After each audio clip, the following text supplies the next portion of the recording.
una, pero ya estaba muy hecha polvo, estaba muy vieja, al final se terminó rompiendo y justamente hoy me decían, oye, queremos ver el culto.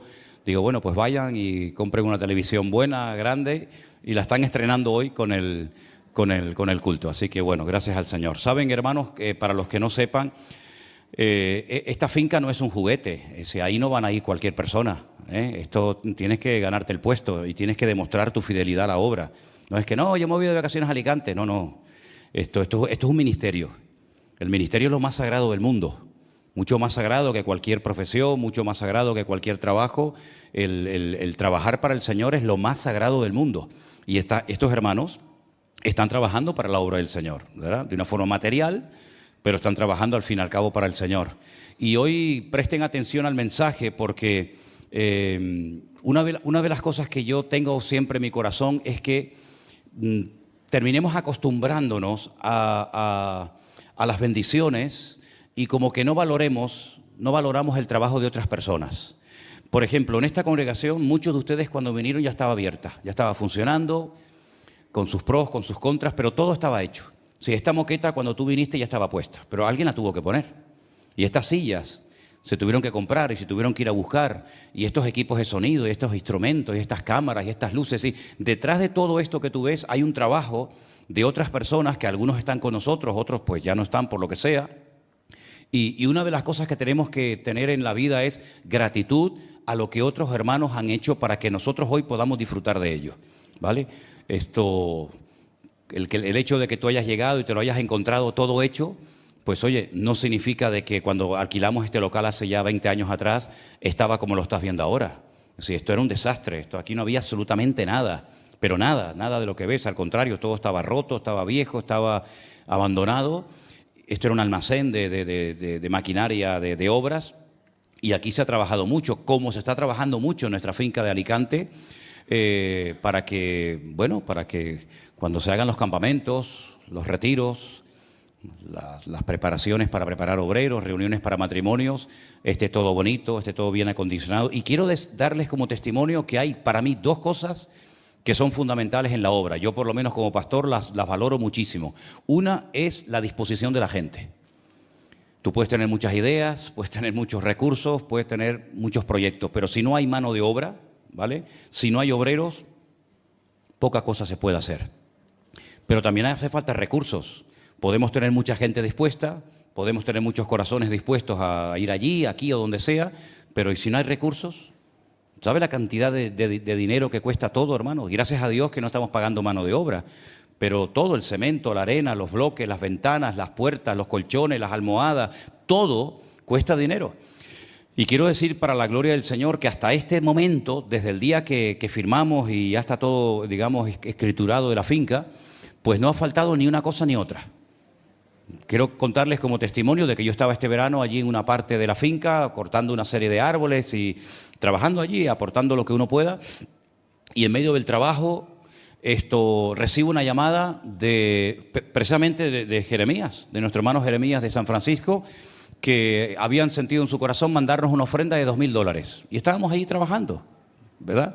Hoy me levanté a la mañana y me dice, mira, hay una hermana de Estados Unidos, que no sé quién es, que Dios la bendiga, y ha sentido en su corazón mandar para la finca de Alicante $750. Hace unos días un hermano de Guatemala sintió en su corazón también mandar una ofrenda de $3.000 para la finca. Hoy precisamente nos hemos gastado 3.800 euros en materiales, en un montón de cosas que tenemos que comprar para acondicionar aquello. Quiero recordarles que cuando compramos la finca se llevaron todo. No se llevaron el piso porque no pudieron. Pero no había ni termos, ni cocinas, ni lavadoras, ni aires acondicionados. No había absolutamente nada, ni tenedores, ni colchones, ni almohadas, ni sábanas. No había absolutamente nada. Y todo se ha ido comprando. Y me venía a la mente ese versículo de la Biblia que dice que a David, cuando ya lo nombran rey de Israel, dice la Biblia que todos los días el Señor le hacía llegar la ayuda que él necesitaba. Y lo estamos viendo cómo no ha faltado ni un día gente que vaya allí a trabajar. A veces hay más, a veces hay menos. Ahora, por ejemplo, antes del culto un hermano se me acercó y me dijo que para octubre se puede también ir para allá unos días. Nos llamaban un grupito de hermanos de Madrid. ¿Cuántos eran, Elena? unos 10 o 12 hermanos de Madrid se van a bajar también unos días a trabajar. Así que no ha habido ni un solo día que hayamos tenido que parar la obra porque no hay gente. Siempre hay hermanos allí trabajando. Ahora vieron ustedes este grupo, pero no son solamente ellos. Ha habido hermanos que van, que vienen, unos están una semana, un par de días, lo que sea, y recursos exactamente igual. Entonces, esto es un motivo para estar constantemente agradecido al Señor, porque todo esto es un milagro del Señor. No es por nuestros méritos, no es porque seamos mejores que nadie, ni muchísimo menos, sino es porque Dios conoce nuestros corazones. Y sabe que lo que queremos es que la obra crezca, que el reino de Dios se extienda. ¿Qué hace falta? Gente. Yo te voy a mandar gente, no te preocupes. Mira, ahora viene una pareja de China. ¿Quién me iba a mí a decir que iba a venir un matrimonio de China? Viene un hermano de China dejando a su mujer en China para ir a la finca a trabajar. De China. Aquí los chinos que conocemos son los de las tiendas. Pero mira, bueno, él no es chino, no quiero decir que no es chino, pero vamos, habla perfectamente chino y todo lo demás. A mí me da igual, como si habla arameo. Si vienes a trabajar, no te voy a preguntar qué idioma habla, como si eres mudo. Para coger un pico y una pala no hace falta hablar ningún idioma, ¿vale? Y viene su padre, el papá de este muchacho que viene de China, que es pastor en Perú. Oye, un billete de China a España, un billete de Perú a España, no sale barato. Y son personas que sienten en su corazón venir a ayudar, a apoyar esta obra. Y bueno, esto ahí se está sembrando para las próximas generaciones. Ahí se está sembrando para que los jóvenes, los niños, los adolescentes, el día de mañana tengan un lugar que es de la obra del Señor. A veces tenemos que darle dinero a los inconversos, tenemos que hacer un congreso, tenemos que alquilar lugares por aquí, lugares por allá. Yo creo que tenemos que orar para que el Señor nos dé nuestros propios lugares y que todo quede en casa, ¿verdad? El otro día, el domingo, precisamente, había un matrimonio de Fuerteventura que nos estaban visitando y me decía, mira, hermano, yo muchas cosas no sé hacer, pero yo con mi marido podemos trabajar en la cocina. Digo, bendita tú entre todas las mujeres. Porque si algo hace falta en la casa es alguien que esté preparando la comida mientras los hombres están trabajando, ¿verdad? Entonces, que una hermana es cocinera o cocinero y vas para allá a ayudar, los hermanos te lo van a agradecer muchísimo.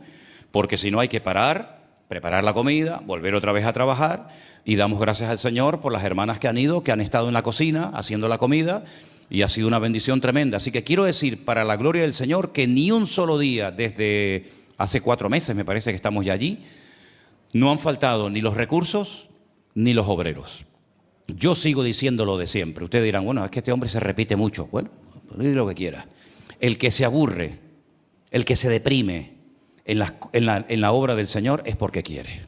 En mi época no había nada. En mi época, cuando yo empecé, no había iglesia, no había nada. No había nada, todo lo tuvimos que empezar de cero. No había congregaciones por aquí, no había congregaciones por allá. Hoy en día, el que se aburre siendo cristiano, lo digo con todo mi respeto, si te sientes aludido, me alegro. Es porque quieres. Es que yo estoy aburrido, es que yo me deprimo. Claro, ¿cómo no te vas a deprimir si no haces nada todo el día? La gente que se vuelve loca son los que están todo el día mirándose el ombligo y pensando en ellos mismos. El día que te dejes de mirar tus problemas, tus necesidades, tus luchas, tus preocupaciones y comiences a involucrarte en las cosas del Señor, en atender a otros, ya vas a ver cómo no tienes tiempo para pecar, porque para pecar hace falta tiempo. No vas a tener tiempo para desanimarte, porque para desanimarte tienes que tener tiempo libre. Pero si tú estás activo en las cosas del Señor, te aseguro, hombre, el cansancio viene. Pero no pasa nada, duermes por la noche. Yo siempre le digo al Señor que cada hora que duerma, que valga por 2. Yo siempre le digo eso al Señor y nunca me levanto cansado. De momento, no sé, mañana o dentro de unos años. Pero, queridos hermanos, aprovecha tu juventud en las cosas del Señor. Aprovecha tu tiempo libre. Que te has jubilado, gloria a Dios. Mira, ahora con el dinero del Estado puedes tener tiempo libre para servir al Señor. Ya que no lo hiciste en la juventud, bueno, lo puedes hacer en la vejez. Así que ore mucho por esta obra. Doy gracias al Señor por todos los hermanos que están allí trabajando. Y esto va a seguir adelante. Y recuerden que el día 18 de enero, Dios mediante, inauguramos la finca. Y el día 19, que estaremos allí en Alicante, vamos a celebrar el 2º aniversario de... ¿Segundo o el primero? No me acuerdo muy bien. El primero, ¿no? El primero de la iglesia presencial en Alicante. La verdad es que no estoy muy seguro. Todos los que quieran ir pues hay algunas plazas en la casa, lógicamente, pero una vez que se llenen, pues ya no pueden ir a la casa, sino tendrán que ir a otro lugar. 18 y 19 de enero. Reserva esa fecha. Y también se abrieron ya las becas, las becas no hay becas de momento. No hay becas, ¿no? Las plazas para el Congreso ¿dónde es? En Madrid, ese, ¿de acuerdo? A veces ven que se me va un poco la olla, pero luego ya la cojo otra vez, ¿vale? Vamos a orar un momentito, hermanos. Me alegro mucho de verles en esta tarde, que estén aquí ya preparados para recibir la palabra. Yo creo que va a ser interesante lo que vamos a compartir en el día de hoy, espero que así sea, pero sobre todo que nos ayude a crecer y a madurar y a estar cada día más firme en los caminos del Señor. Aleluya. Gracias, Señor, por esta oportunidad. Saber que están los hermanos atentos ahí en sus casas, en las iglesias, nuestros hermanos de Alicante, los hermanos aquí. Oh, Señor, nos gozamos de todo lo que estás haciendo, Señor, porque nos permites ver con nuestros ojos lo que nunca nos habíamos imaginado que veríamos. Gracias, Señor, porque tú eres bueno, tú eres maravilloso. Y yo sé, Señor, que tú estás bendiciendo tu obra, porque estás viendo que las cosas se están haciendo decentemente y con orden. Y toda la gloria te la queremos dar a ti, Señor. Tú eres bueno y cada día vemos tu fidelidad, Padre Santo. Bendice este tiempo de estudio de tu palabra, que disfrutemos de él. En el nombre de Jesús, amén y amén. Bueno, mis hermanos queridos, vamos al Antiguo Testamento en esta ocasión. Nos vamos al libro de Primera de Reyes. Quiero hablar sobre todo de un rey, de un personaje, como es el rey Salomón. Durante su época, el pueblo de Israel vivió la época de más prosperidad de toda la historia. Nunca ha habido tanta prosperidad y tanta tranquilidad, tanta paz con los enemigos que tenían alrededor, como en la época de Salomón. De hecho, esa gloria, ese tiempo, ese periodo de tanta calma, de tanta bendición y prosperidad, Israel nunca lo volvió a tener. Sueñan con volver a esa etapa de la historia, pero la cruda realidad es que fue un momento maravilloso. Pero no todo fue bonito, no todo fue hermoso, también hubieron muchas sombras, mucha luz, mucha sabiduría, mucho conocimiento, por supuesto, pero también, cuidado, se cometieron errores garrafales que los pagaron muy caros. Pero antes de entrar a hablar de Salomón, quiero hablar un poquitito de su padre. Porque este verano, cuando yo prediqué en nuestra iglesia de Alicante, compartía una porción que yo dije, cuando vuelva a Santa Cruz, quiero por lo menos dar unas pinceladas de esa porción que a mí me impactó tanto, ¿no? Y es la que se encuentra en Primera de Reyes capítulo 1, donde habla acerca de la vejez del rey David, porque después vamos a ver la vejez del hijo. Primeramente vamos a ver que cuando David era viejo, dice avanzado en días, le cubrían con ropas pero no se calentaba. No había manera, no entraba en calor. Le dijeron por tanto sus siervos, busquen para mi señor el rey una joven virgen para que esté delante del rey, lo abrigue y duerma a su lado y entrará en calor mi señor el rey. Buscaron una joven hermosa por toda la tierra de Israel, hallaron a Abisai, sunamita, y la trajeron al rey. La joven era hermosa, ella la abrigaba al rey, le servía, pero él nunca la conoció. Bueno, yo quiero destacar un par de cosas que ya en su momento dije, pero quiero volver a reiterarlas. Cuando usted esté haciendo algo en su vida cristiana, o incluso traslado esto a la parte profesional, o a los estudios, o a cualquier otro área de tu vida, cuando tú estés haciendo algo con ganas, reiteradamente, con frecuencia, y ves que no obtienes los resultados que tú esperabas obtener, yo creo que lo honesto por nuestra parte sería decir, voy a pararme y preguntarle al Señor si lo que estoy haciendo, lo estoy haciendo dentro de su voluntad, lo estoy haciendo bien, o yo me estoy engañando a mí mismo, creyendo que esto es lo que debo de hacer y resulta que es todo lo contrario lo que tengo que hacer. Le decía a nuestro hermano Jerónimo hace un rato que una de las cosas que más le cuesta a muchos creyentes, y hablo de creyentes de años, es descubrir o entender qué es lo que no tienen que hacer. Ya sé que se ha hecho mucho énfasis, y yo también lo he hecho, y muchos pastores, de decirle a los hermanos, hay que hacer esto, hay que hacer lo otro, hay que involucrarse en el reino, hay que ir para aquí y para allá. Pero creo que algo también muy importante es enseñarle a la gente qué es lo que usted no tiene que hacer. Para mí son dos elementos fundamentales. Saber lo que no tengo que hacer, oye, aunque otros lo hagan, aunque otros lo estén haciendo y estén obteniendo resultados. Yo me acuerdo que había gente hace años que me decía, oye, pero es que en esta iglesia o en tal congregación o tal pastor tienen este sistema de trabajo, tienen esto y parece como que el Señor los está bendiciendo. Y yo les decía, amén, gloria a Dios, Dios les bendiga. Hermano, ¿y por qué no lo hacemos nosotros? Digo, porque a mí Dios no me ha dicho eso que lo haga. Entonces aquí no se trata de clonar, aquí no se trata de imitar, no se trata de importar un método que ha funcionado muy bien, en fin, donde sea, y lo traemos para acá y entonces hacemos lo mismo que otros. Es que sinceramente yo nunca he sido partidario de trabajar así en la obra. Nunca, y Dios lo sabe, nunca he tenido la tentación de imitar a nadie, de copiar los sistemas de trabajo de otras personas, sino que nuestro Dios es un Dios personal. Y yo creo que aquí de lo que se trata no es de hacer lo que otros hacen para obtener los mismos resultados, sino de entrar en tu aposento y tu Padre que te ve en lo secreto te recompensará en público. Algunos pastores, ya no tanto, pero hace años me preguntaban algunos pastores, ¿y ustedes qué es lo que hacen para que el Señor les bendiga tanto? ¿Cuál es el método que ustedes tienen? Y yo les decía, ninguno. Nosotros no tenemos ningún método. No podemos escribir un libro y decir, este es el método, esto es lo que hemos descubierto, esta es la varita mágica. Y con esto todo va a funcionar y va a salir bien. No, te mentiría. Nuestro método es que no tenemos método. Nuestro método es buscar a Dios cada día y Él nos va mostrando día a día, su voluntad, su plan, que hay respaldo, que hay bendición. Eso nos confirma que estamos en la voluntad de Dios. Que hacemos algo y por lo que sea no fluye, no hay bendición, no hay respaldo de Dios. Bueno, pues tienes que ser honesto y decir, por ahí no van los tiros, busca la voluntad de Dios que van por otro camino, ¿no?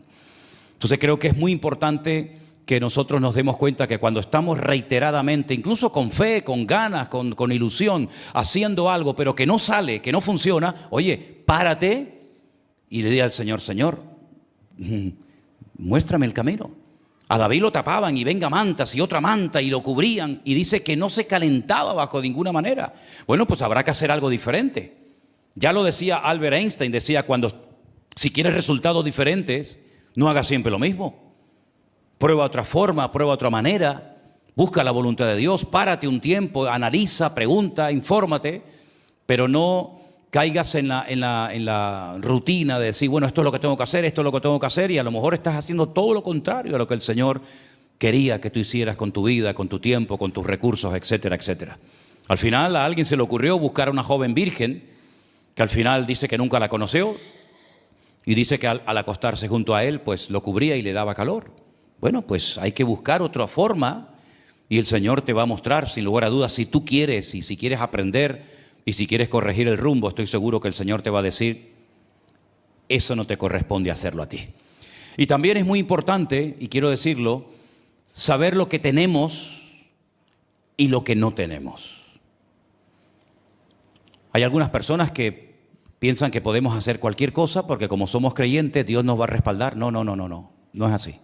¿Se acuerdan aquel personaje que todos conocemos que le dijo a aquel paralítico que estaba esperando recibir respuesta o una ayuda? No tengo ni plata ni oro. No le dio vergüenza admitir en público que no tenía recursos económicos para ayudarle en ese momento. Pero lo que tengo, fíjense qué bonito eso, ¿no? En el mismo pasaje, el mismo relato bíblico, Pedro dice, no tengo esto, pero tengo otra cosa.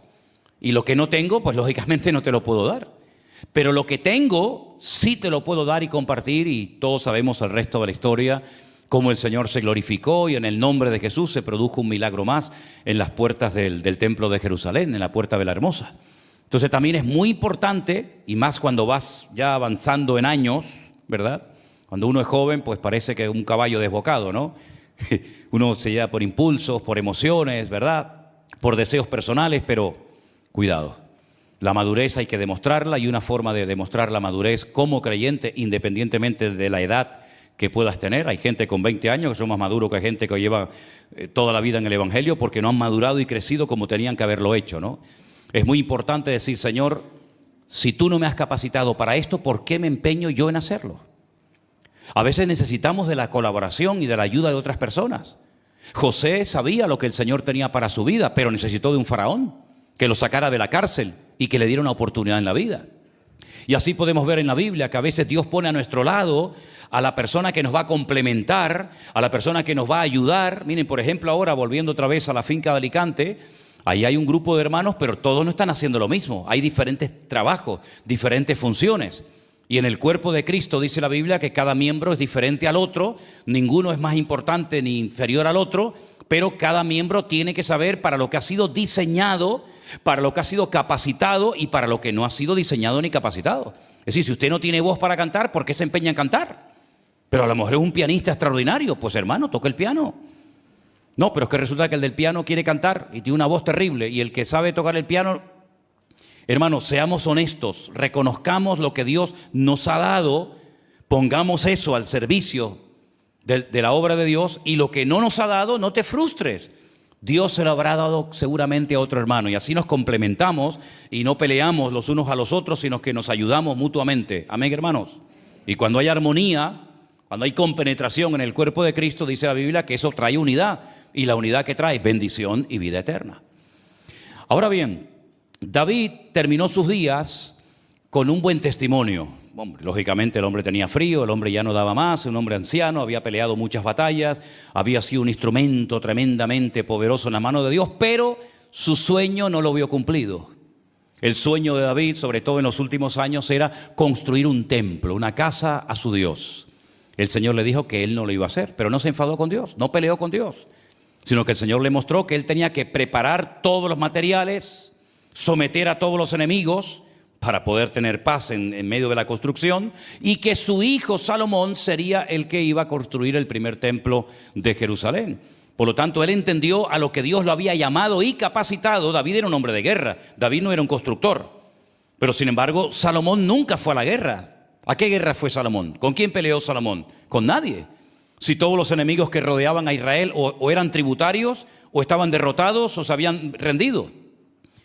Salomón no fue ungido ni capacitado por el Señor para ser un guerrero, como lo fue David, casi hasta el último día de su vida, pero sin embargo fue una persona que Dios le dio una capacidad, una sabiduría espectacular, que dice que venían personas de todas partes del mundo para escuchar sus justos juicios, su sabiduría, y para ver la capacidad tan grande que el Señor le había dado de construir obras faraónicas, como por ejemplo una de ellas el templo de Jerusalén, y otras, ¿verdad?, que hasta el día de hoy cuando uno va a Israel pues puede ver lógicamente las ruinas de aquellas obras tremendas que había hecho Salomón. Ahora bien, en los primeros 5 libros de la Biblia, que los conocemos como la Ley, el Pentateuco, la Torá, ya se decía algunas cosas referentes al futuro rey de Israel.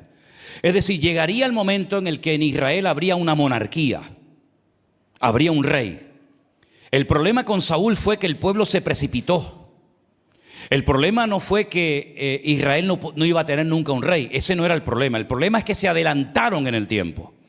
Y para mí ese es otro gran peligro que yo veo que han cometido muchas personas. O van demasiado lentos y es para decirle, hijo, espabila.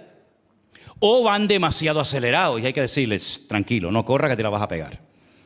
Y el tema del pueblo de Israel es que viendo que todas las naciones que le rodeaban tenían su rey de carne y hueso, ellos le dijeron a Samuel, nosotros queremos ser como los demás, queremos tener un rey. Y Samuel se enfadó y les dijo, ustedes ya tienen un rey, es el Señor Dios Todopoderoso. No, un rey de carne y hueso como los demás.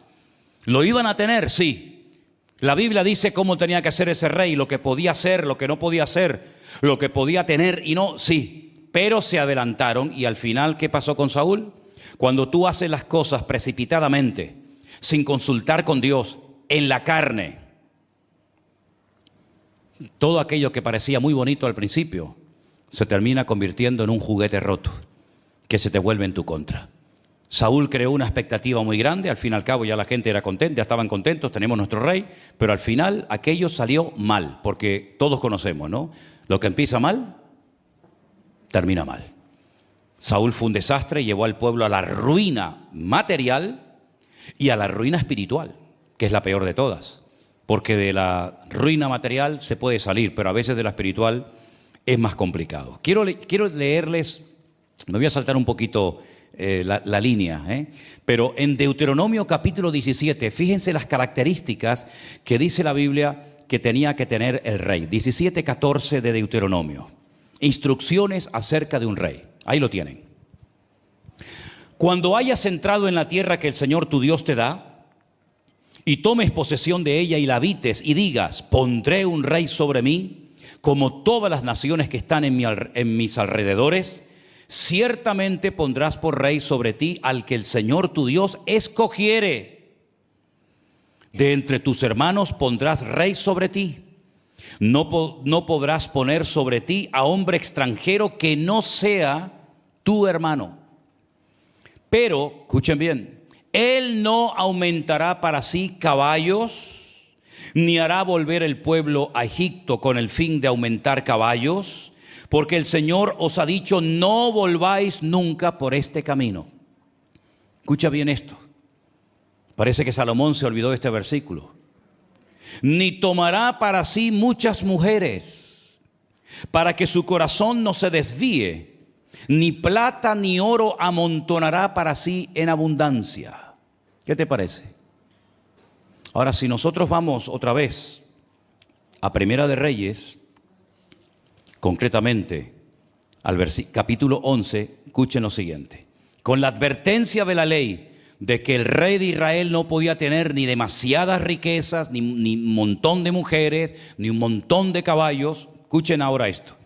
El rey Salomón amó, además de la hija de Faraón, a muchas mujeres extranjeras.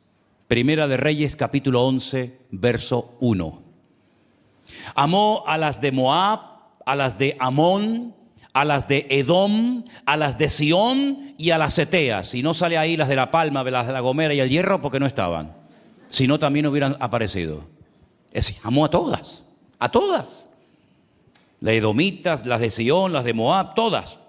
Gentes de las cuales el Señor había dicho a los hijos de Israel, no os llegaréis a ellas, ni ellas se llegarán a vosotros. Porque ciertamente harán inclinar vuestros corazones tras sus dioses. A estas pues se juntó Salomón con amor. Versículo 3. Tuvo, ¿cuántas? ¿Cuántas? Y 700 suegras también. 700 mujeres reinas. Pero como le parecían pocas, además tuvo 300 concubinas y sus mujeres desviaron su corazón. Cuando Salomón era ya viejo, sus mujeres inclinaron su corazón tras dioses ajenos. Y su corazón no era perfecto con el Señor su Dios como el corazón de su padre David. ¿Se acuerdan lo que leímos de la vejez de David? No leímos nada malo. Leímos que el hombre estaba con mucho frío, que ya estaba en la recta final de su vida, pero ahora su hijo es mayor y lo que está diciendo del hijo es terrible. Las mujeres desviaron su corazón, no fue recto delante del Señor como David su padre, porque Salomón siguió a Astoret, versículo 5, diosa de los sidonios, a Milcón, ídolo abominable de los amonitas. E hizo Salomón lo malo ante los ojos del Señor y no siguió cumplidamente al Señor como David su padre.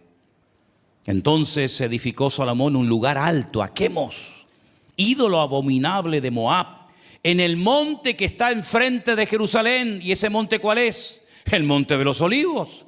En el monte de los olivos no se le ocurre otra cosa a este hombre que hacer un templo al ídolo de los moabitas, Quemos. Y a Moloc, ídolo abominable de los amonitas. Así hizo para todas sus mujeres extranjeras, las cuales quemaban incienso y ofrecían sacrificios a sus dioses. Y se enojó el Señor contra Salomón, por cuanto su corazón se había apartado del Señor, el Dios de Israel, que se había aparecido 2 veces, y le había mandado acerca de esto que no siguiese a dioses ajenos. Mas él no guardó lo que le mandó el Señor. Y dijo el Señor a Salomón, por cuanto ha habido esto en ti, y no has guardado mi pacto ni mis estatutos que yo te mandé, romperé de ti el reino y lo entregaré a tu siervo. Sin embargo, no lo haré en tus días por amor a David tu padre. Lo romperé de la mano de tu hijo. Pero no romperé todo el reino, sino que daré una tribu a tu hijo, por amor a mi siervo David y por amor a Jerusalén, la cual yo he elegido. Y ahí comenzamos a leer una serie de nombres: Adab el edomita, Rezón, Jeroboam, etcétera, de enemigos que se levantaron como consecuencia del pecado de Salomón. ¿Saben qué es lo triste de Salomón? Lo triste de Salomón no es como la historia de otros reyes que empezaron mal, fueron malos y murieron siendo malos.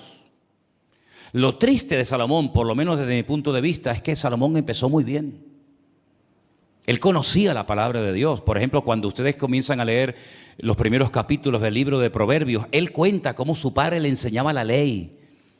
Hijo mío, no te apartes de la ley, ¿verdad? Le habla del peligro de la mujer ajena. No vayas con los que te quieren engañar, porque serás como un cordero llevado al matadero. Y él recordaba los consejos sabios de su padre y cómo sus padres sabios le instruían la palabra: no te apartes de la ley, ¿verdad? Reflexiona, cúmplela, obedécela. Salomón empezó muy bien, con un buen padre, con el profeta Natán a su lado, un hombre de Dios tremendo. Pero el problema fue que Salomón se fue desviando y al final cometió pecados que no había cometido hasta ese momento ninguno de los reyes que le habían precedido. Por supuesto, David en absoluto, y Saúl tampoco. Es decir, utilizó el dinero de la corona no solamente para construir el templo del Señor en Jerusalén, sino además que financió con el dinero de la corona toda la idolatría de sus mujeres para tenerlas contentas. Bueno, mi mujer ahora resulta que me ha dicho que ella es adoradora de Moloc, pero claro, en Jerusalén ese Dios no existe por ningún lado. En Jerusalén nosotros no adoramos a ese Dios, pero vamos a construirle un templo para que ella esté contenta. Y ahí se iba la mujer al culto de Moloc. Pero después tenía otra que resulta que adoraba a Milcón, y tenía otra que adoraba a Quemos, y así a cada una le fue construyendo su templo y llenó todo Jerusalén y probablemente otras partes del país con un montón de idolatría. Y comenzaron a venir tragedias nacionales al país terribles. Prueba de ello que después de su muerte el reino se divide, el país se parte.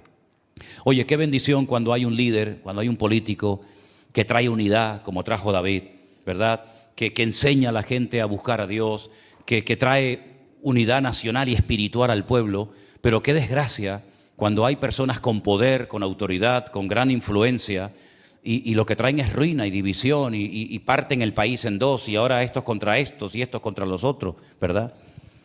Todas estas tragedias se podían haber evitado, como hay muchas cosas que podíamos haber evitado en nuestras vidas si hubiéramos hecho caso a la palabra de Dios y no nos hubiéramos desviado de sus caminos. Miren, hermanos, no estés del tingo al tango. En el Señor tienes que tener criterio propio y personalidad y decir: ¿dónde está mi sitio? ¿Cuál es mi sitio? En la vida hay un sitio para cada cosa. Las sillas tienen que estar ahí. No, el lugar de la silla no es aquí arriba. ¿Cómo vamos a poner el púlpito en la puerta de la iglesia, hermano? El lugar del púlpito es este. Siempre ha estado aquí y aquí seguirá siendo siempre. Y la escuela dominical allí. Y los hermanos que están en el sonido y en las luces y en las cámaras allá arriba. En otras palabras, en la vida cada cosa tiene un sitio. Mire, no hay nada que me moleste más a mí que me quiten las cosas de su sitio. Si yo pongo aquí el bolígrafo, ¿por qué me lo ponen allá? Ay, se me olvidó. Ay, ahí te lo llevamos. Entonces, en la vida cristiana tú tienes tu sitio. Tú tienes tu sitio. El Señor ya tiene un pastor para ti. Antes de que tú lo eligieras, ya el Señor lo nombró para tu vida. Y el Señor escogió una iglesia para ti. Y el Señor escogió un ministerio para ti. Y el Señor lo tiene todo planeado. Él no va improvisando. Él no va inventando. Bueno, a ver ahora qué le digo. No, ahora para allá. No, ahora para acá. No. El Señor ya sabe quién tiene que ser tu iglesia. Y dónde está tu sitio. Y quién tiene que ser tu pastor. Y qué enseñanza tú tienes que recibir. Ya todo está estipulado por el Señor. Tú te convertiste cuando el Señor quiso que te convirtieras. Y llegó la luz y la verdad a tu vida cuando el Señor lo permitió. Pues no abortes el proceso de Dios. Si empezaste a dar buenos pasos, no lo eches a perder. Si el Señor te puso aquí, pues aquí te quedas. Y si te puso allá, allá te quedas. Es como cuando yo salga del culto, ¿a dónde voy? ¿A mi casa? Yo no voy a la casa del vecino. Hola, buenas noches. Mire que, no sé, he sentido mi corazón. Un impulso. Yo esta noche voy a dormir aquí, voy a cenar aquí. ¿Cómo? ¿Tú estás loco? No sé, no puedo, no. Oye, no, buenos días, buenas tardes, le abre la puerta, gracias, hasta luego, de nada, pero cada persona tiene su casa. Y usted cuando salga de aquí, ¿a dónde va? A buscar su coche. Usted no va por la calle diciendo, ay, qué bonito este, ay, señor, qué coche tan lindo. Mira, fuérzale la cerradura, hazle un puente ahí que nos vamos esta noche en este. No, usted tiene su coche, tiene su casa, tiene sus hijos. Usted no va por la calle buscando a todos, no, usted tiene sus hijos y los hijos tienen a sus padres. Pero en el mundo espiritual es exactamente igual que en lo natural. Así como tú sabes cuáles son tus pertenencias, que las puedes decir, no, eso es mío, no, eso no es mío. Y cuando le decíamos a los niños, oiga, deje eso ahí, no, usted no se puede llevar ese cochecito, ese juguete, porque no es suyo, déjelo ahí. Exactamente igual en lo espiritual, funciona igual o mejor. Usted tiene su sitio, ubíquese, póngase en su sitio, porque ahí es donde Dios le va a bendecir.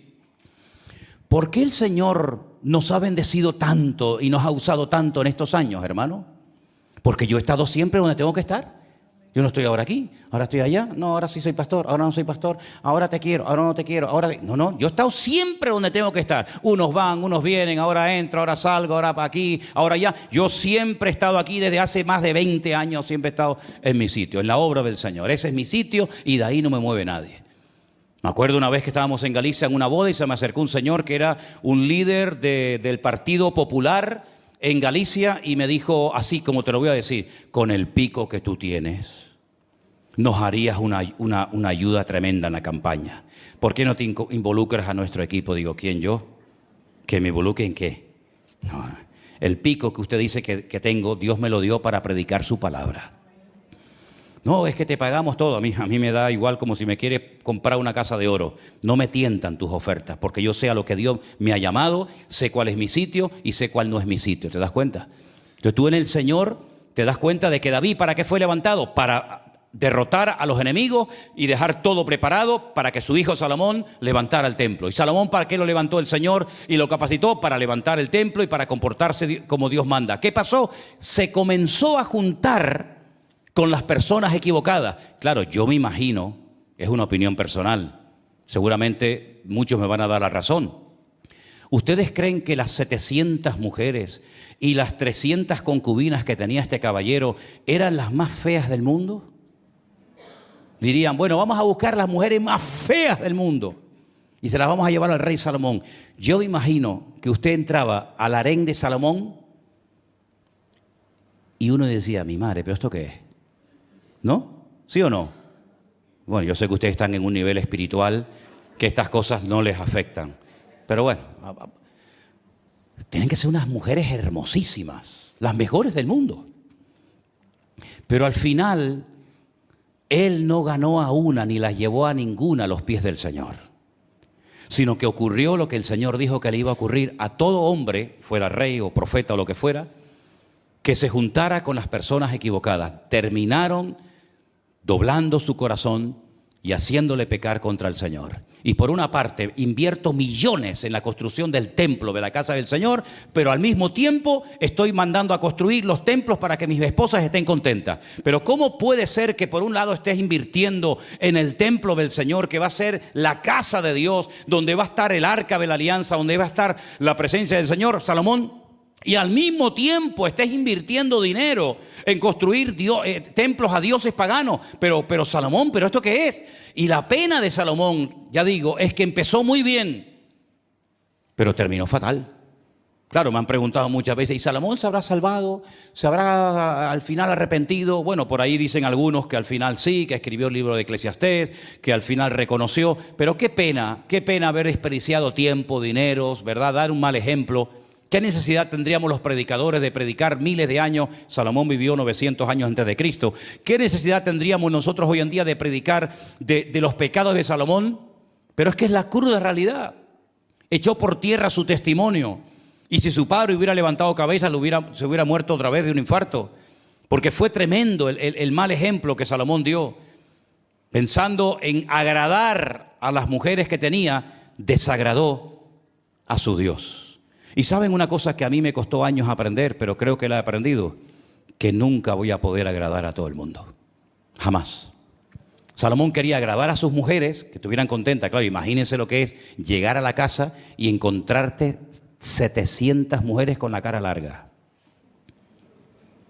700 suegras así diciendo: si vamos a portarnos bien con ellas, ¿qué quieres, mi niña? ¿Un templito? Dale un templito a ella. No, pero yo lo quiero con 10 columnas, dale las 10 columnitas para que se quede callada y me deje tranquilo. Y por querer agradar a sus mujeres, desagradó a su Dios. Entonces la pregunta es, ¿a quién queremos agradar? ¿A los hombres o a Dios? Yo creo que el objetivo de todos y cada uno de nosotros debería ser agradar siempre a Dios, ¿sí o no? Aunque eso implique que a lo mejor alguno, pues, se ofenda, ¿no? Se sienta mal o se sienta aludido. Y ese fue el gran error que cometió Salomón. Error que se podía haber evitado si Salomón se hubiera centrado en el Señor, se hubiera dedicado a lo que tenía que dedicarse y no haber perdido tiempo y dinero y años en construcciones inútiles. La Biblia dice que es hora, cuando hablamos de los rudimentos del mundo, ¿se acuerdan? En el libro de Hebreo dice, ya es hora, ¿verdad?, de dejar los rudimentos, es decir, el ABC, lo primario. Una de las cosas que se menciona ahí es el arrepentimiento de obras muertas. Piensa en cosas que tú has hecho, que hoy por hoy te arrepientes de haberlas hecho, que no sirvieron de nada. La lista es larga, ¿verdad? ¿Para qué hice yo aquello? ¿Y para qué me compré yo aquello? ¿Y para qué yo me enamoré de este? ¿Y para qué me enamoré yo de la otra? ¿Y para qué cambié de trabajo? ¿Y para qué fui para allá? Y ahora te das cuenta de que si hubieras aprendido a esperar en el Señor, como el mismo Salomón escribió, es que es curioso. Por un lado, una sabiduría espectacular y por otro lado, una ignorancia supina. Y gente me decía, pero ¿cómo es posible que Salomón, siendo el hombre más sabio de la tierra, hubiera cometido pecados tan graves? Es que una cosa es la sabiduría y el conocimiento y otra cosa es el amor a Dios. Cuando una persona ama al Señor y quiere honrarle y quiere hacer su voluntad, aunque no sea muy culto, aunque no sea muy inteligente o muy sabio, si ama a Dios, el amor te guardará del pecado. Pero si eres muy culto, muy sabio, muy entendido, pero no amas de verdad con toda tu alma, con todo tu corazón y con todas tus fuerzas al Señor, puede ser que cometas pecados que ni siquiera el peor de los inconversos ha cometido. Porque no estamos vacunados en contra de meter la pata. No estamos vacunados en contra de cometer errores, de tomar decisiones equivocadas en la carne, fuera de la voluntad de Dios, por muchos años que llevemos en el Evangelio. Es más, al enemigo le encantaría que te volvieras a equivocar. Al enemigo le encantaría hacerte tropezar otra vez y que te diga, otra vez te vencí. Así que, mis queridos hermanos, la historia de Salomón a mí me produce tristeza, porque las consecuencias que vinieron después de su reinado fueron terribles. Yo creo particularmente que todavía a estas alturas Israel no se ha recuperado de los pecados que cometió Salomón. Sinceramente te lo digo. El reino se dividió, 10 tribus por un lado, 2 tribus por otro lado. Se pelearon, se enfrentaron como una guerra nacional, norte contra sur, sur contra norte. Y lamentablemente fue un auténtico desastre, una tragedia nacional que se podía haber evitado. Hermanos queridos, que Dios nos dé la sabiduría, pero sobre todo el amor, porque yo creo que por mucha sabiduría, por mucho conocimiento que tengamos, si nos falta amor a Dios, podemos ser tan vulnerables o cometer igual de errores o de pecados que los que cometió Salomón. Yo creo que el antídoto perfecto para vivir una vida cristiana victoriosa, ¿sabes cuál es? Amar a Dios con toda tu alma, con todo tu corazón y con todas tus fuerzas. Puede ser un analfabeto, puede ser que nunca te aprendas un versículo de la Biblia de memoria, pero si amas a Dios, guardarás tu corazón. Si amas a Dios, no tentarás al Señor haciendo cosas indebidas o incorrectas. Si amas a Dios, te guardarás del mal, porque en lo más profundo de tu corazón lo que quieres es agradar al Señor. Salomón nunca fue a la guerra, también es algo muy importante, y algunos dirán, pero bueno, él no tenía que ir a la guerra, es verdad. Pero ¿sabes lo que pasa? A veces he escuchado a padres, sobre todo con los hijos o con los nietos que tienen hoy en día, decir, yo no quiero que mis hijos pasen por lo que yo pasé. Y se les da todo, creyendo que dándoles todo, se les hace un favor, y nos olvidamos de que a veces, por tenerlo todo, sin querer, estamos creando hijos o nietos débiles. Porque la fortaleza no viene cuando lo tenemos todo. La fortaleza en todas las áreas de la vida viene cuando tienes que luchar y trabajar desde cero para poder llegar a donde el Señor te ha dicho que llegues. Y cuando lo tenemos todo, no valoramos nada. Es así la pura realidad. Cuando lo tienes todo, no valoras nada. Mi padre me decía, cuando tengas que comprarte los zapatos y las camisas y los pantalones y tengas que pagar tú con el dinero de tu bolsillo las cosas, las vas a cuidar más de lo que las cuidas hoy en día. Pero si te damos todo, al final no se valora absolutamente nada. Y en el reino del Señor tenemos que estar en continua actitud de agradecimiento. La silla en la que estoy, alguien la compró. El micrófono que está utilizando el pastor ahora para predicar, alguien lo tuvo que comprar y costó dinero. Aquí nos lo regalaron gratis. Y este local en el que venimos toda la semana, ¿esto cuánto vale? ¿Quién lo está pagando todo esto? ¿Y quién paga la luz? ¿Y quién paga el agua? ¿Y quién paga los teléfonos? Es decir, hay un esfuerzo siempre de gente anónima, de gente que no vemos, pero que existen, que gracias al esfuerzo que hicieron o que continúan haciendo, tú y yo podemos seguir disfrutando de las cosas del Señor. Salomón se lo encontró todo hecho, todo se lo encontró hecho. Y al final Salomón tiró todo por la borda porque creía que el vacío de su corazón lo iban a llenar esas cientos de mujeres que tenía. Y fue al revés. Le vaciaron el corazón más que nunca, porque el único que puede calentar nuestra vida, el único que puede llenar el vacío profundo de nuestros corazones es nuestro Señor Jesucristo. ¿Cuántos dicen amén? Y tú puedes tener muchas cosas, pero si no lo tienes a Él, tú no tienes nada. Hoy me llamaba mi hermana de Las Palmas y me daba una noticia. Tengo un tío en Las Palmas que tiene ya 94 años. Y ya el hombre, pues, en fin, ya está en la recta final de sus días, ¿no? Un hombre que cuando vivíamos en Venezuela vivía a un nivel tremendo. Él se dedicó mucho en el hipódromo de La Rinconada en Venezuela a tener caballos. Ellos eran los que tenían todas las cuadras de caballos y hacían carreras de coches. Y yo me acuerdo de pequeñito que me llevaba a esos rallying que hacían por allí, por Venezuela, con aquellos coches de carrera de aquella época.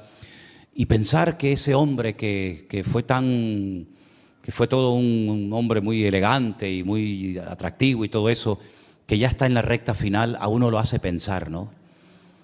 Hoy puse la radio cuando iba en el coche y oí que la mujer más vieja de España murió ayer. Una señora de Cáceres con 114 años. Pero la semana pasada murió otra con 116. Tremendo, ¿no? Pero por mucho que vivamos, lo que está bien claro es que se vive más tiempo como viejo que como joven. Y la Biblia habla de las características de los jóvenes, léelas, están ahí en Primera de Juan, y de las características de la gente anciana. Ambos se complementan, evidentemente. Pero lo que está bien claro, como decía Salomón en la carta o en el libro de Eclesiastés, acuérdate de tu Creador en los días de tu juventud, antes de que te vengan los días malos.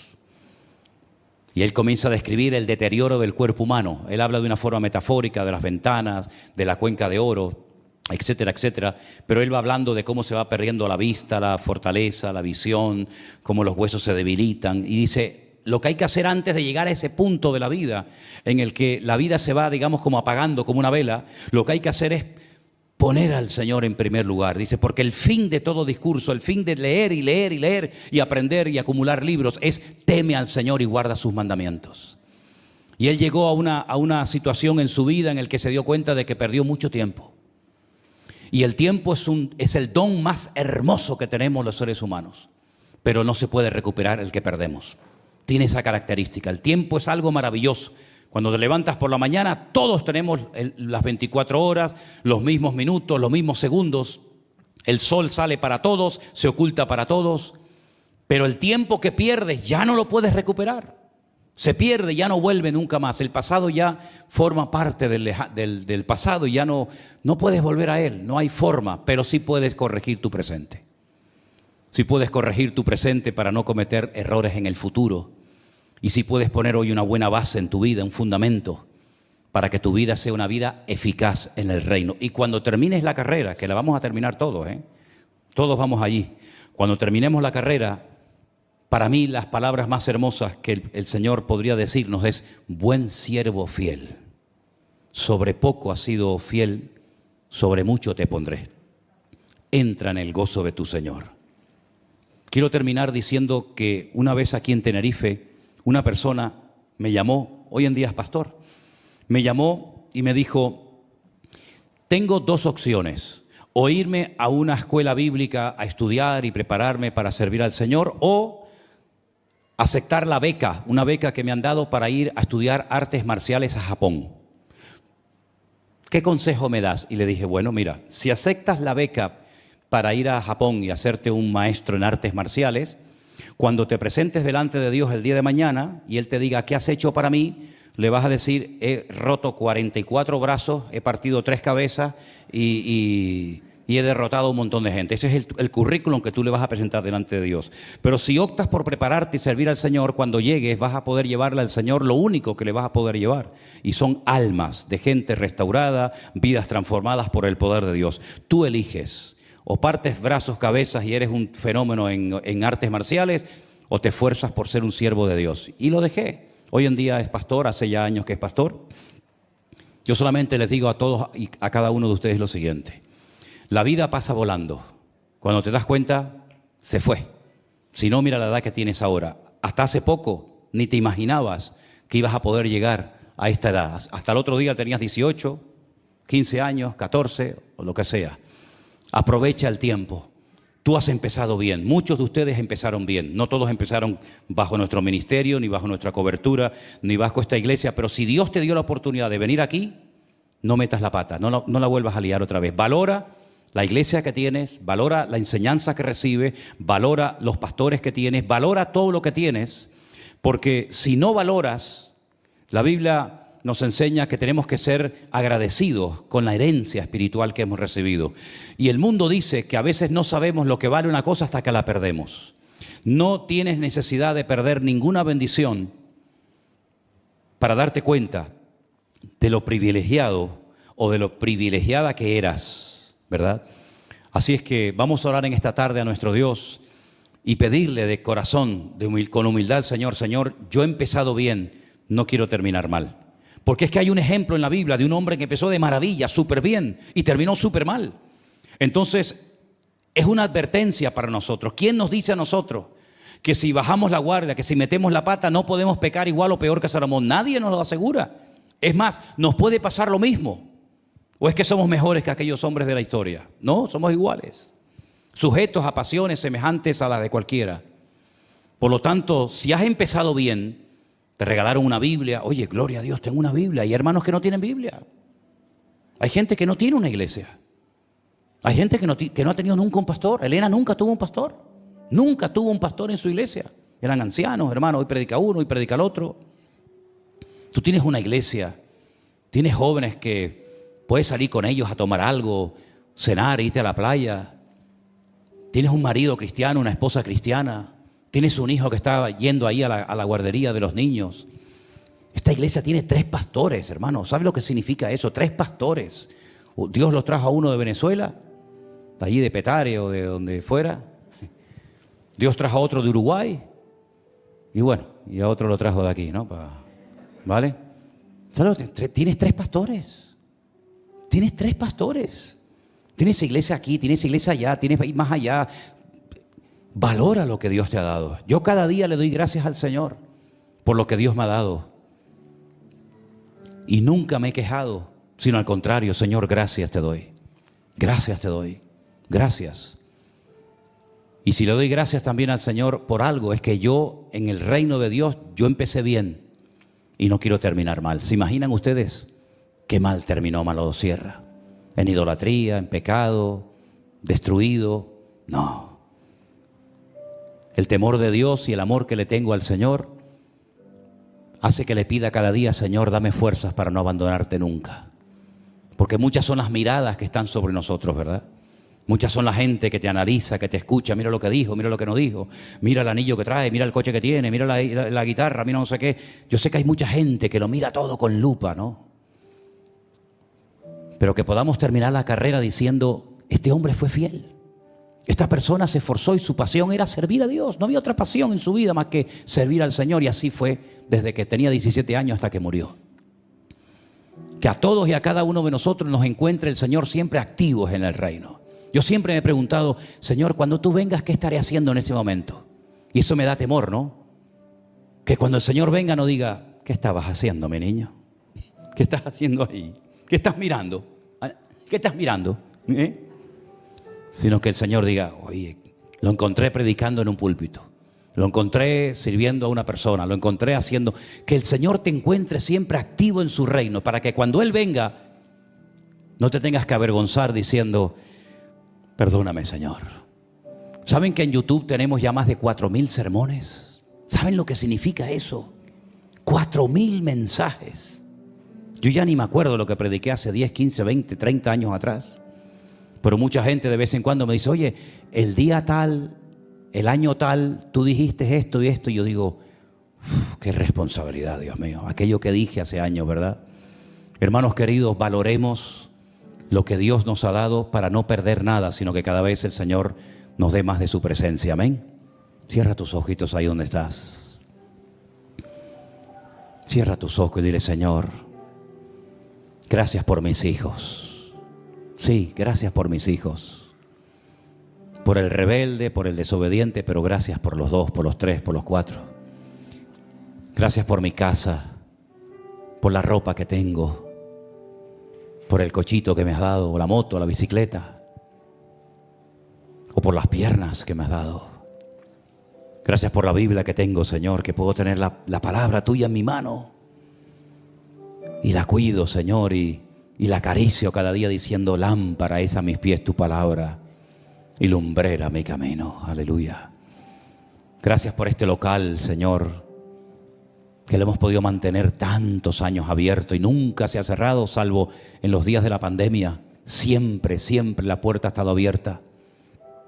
Y siempre se ha predicado palabra de Dios desde este púlpito, Señor. Gracias, Señor, por los instrumentos que se pudieron comprar. Gracias por los jóvenes que pueden subir aquí a ayudarnos en alabanza. Gracias, Señor, porque hemos visto a hermanas que dieron a luz y ahora sus hijos corren y juguetean en la iglesia. Gracias, Señor. Gracias por la vida de Anderson y Vanessa, que vinieron de Venezuela y aquí comenzaron a crecer y a incorporarse en el reino y a predicar y se hicieron pastores. Y hoy pueden viajar y de un lugar a otro. Cosa impensable hace años atrás, ¿verdad? Gracias por la vida de Jerónimo y de Agus, que el Señor les va a bendecir con un nuevo hijo de aquí de Canarias. Gracias que has traído de lejanas tierras a esta gente, estos hermanos, esta pareja, para estar aquí sirviéndonos a nosotros, enseñándonos a nosotros. Para eso vinieron, no para hacer turismo, no para ganar dinero, no para montar negocios o empresas. Vinieron para servir a Dios y a nosotros. Gracias, Señor, por todos y cada uno de nosotros, Señor. Gracias, Padre, por los que están ahí arriba trabajando calladitos, que no se les ve nunca, pero que gracias a ellos miles, millones tal vez de personas pueden oír el Evangelio. Gracias, Señor, porque nos has dado el privilegio de tener 1 millón de seguidores en la página, en el canal de la iglesia. Qué privilegio, Señor. Qué privilegio, Señor, tan grande de poder tener una iglesia en el puerto de la Cruz, en Alicante, en Fuerteventura, en tantos lugares que tú has abierto obras, tú has levantado familias. Oh, Señor, gracias, Señor. ¿Cómo no vamos a estar agradecidos con tanta bendición? Señor, danos fuerzas, que no decaiga la fuerza, ni física ni espiritual, para que hasta el último momento de nuestra vida tú seas lo primero en mí, Señor. Como hemos cantado, Jesús es el centro de mi vida. Bueno, una cosa es cantarlo y otra cosa es vivirlo. Yo quiero que tú sigas siendo el centro de mi vida, el centro de mi familia. Ayúdame, Señor. Ayúdanos a todos a honrarte cada día más y más, Padre Santo. Aleluya. Qué tristeza nos da Salomón, Señor. Un hombre tan sabio, tan rico, tan poderoso, con un padre tan bueno, tan espiritual, que terminara construyendo imágenes paganas para tener contentas a sus esposas. Qué tristeza, Señor. Que no perdamos el tiempo, ni nuestros recursos, ni nuestro dinero, ni nuestra juventud construyendo cosas que no sirven para nada, Señor. Sino al contrario, danos sabiduría para edificar tu reino, Señor. Para construir tu casa, Señor. Y para invertir lo que tengo y lo que soy en el reino de Dios. Aleluya. Gracias, Padre Santo. Sigue bendiciendo nuestras vidas y usándonos poderosamente para tu reino y tu honra y gloria. En el nombre de Jesús. Amén. Amén, amén, amén. Nos ponemos de pie, mis queridos hermanos. Fuerte ese aplauso a nuestro Dios, hermanos. Somos libres en el nombre de Jesús. Como dice la carta de Pablo a los Gálatas, pero no uséis vuestra libertad para cometer pecados, sino para servir al Señor, que para eso es la libertad.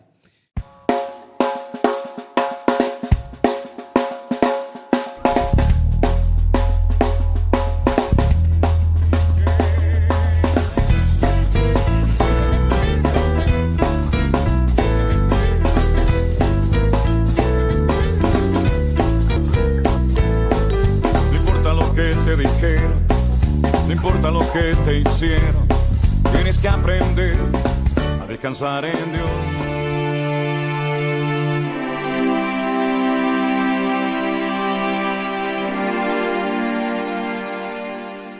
Estás directamente a la palabra en esta tarde.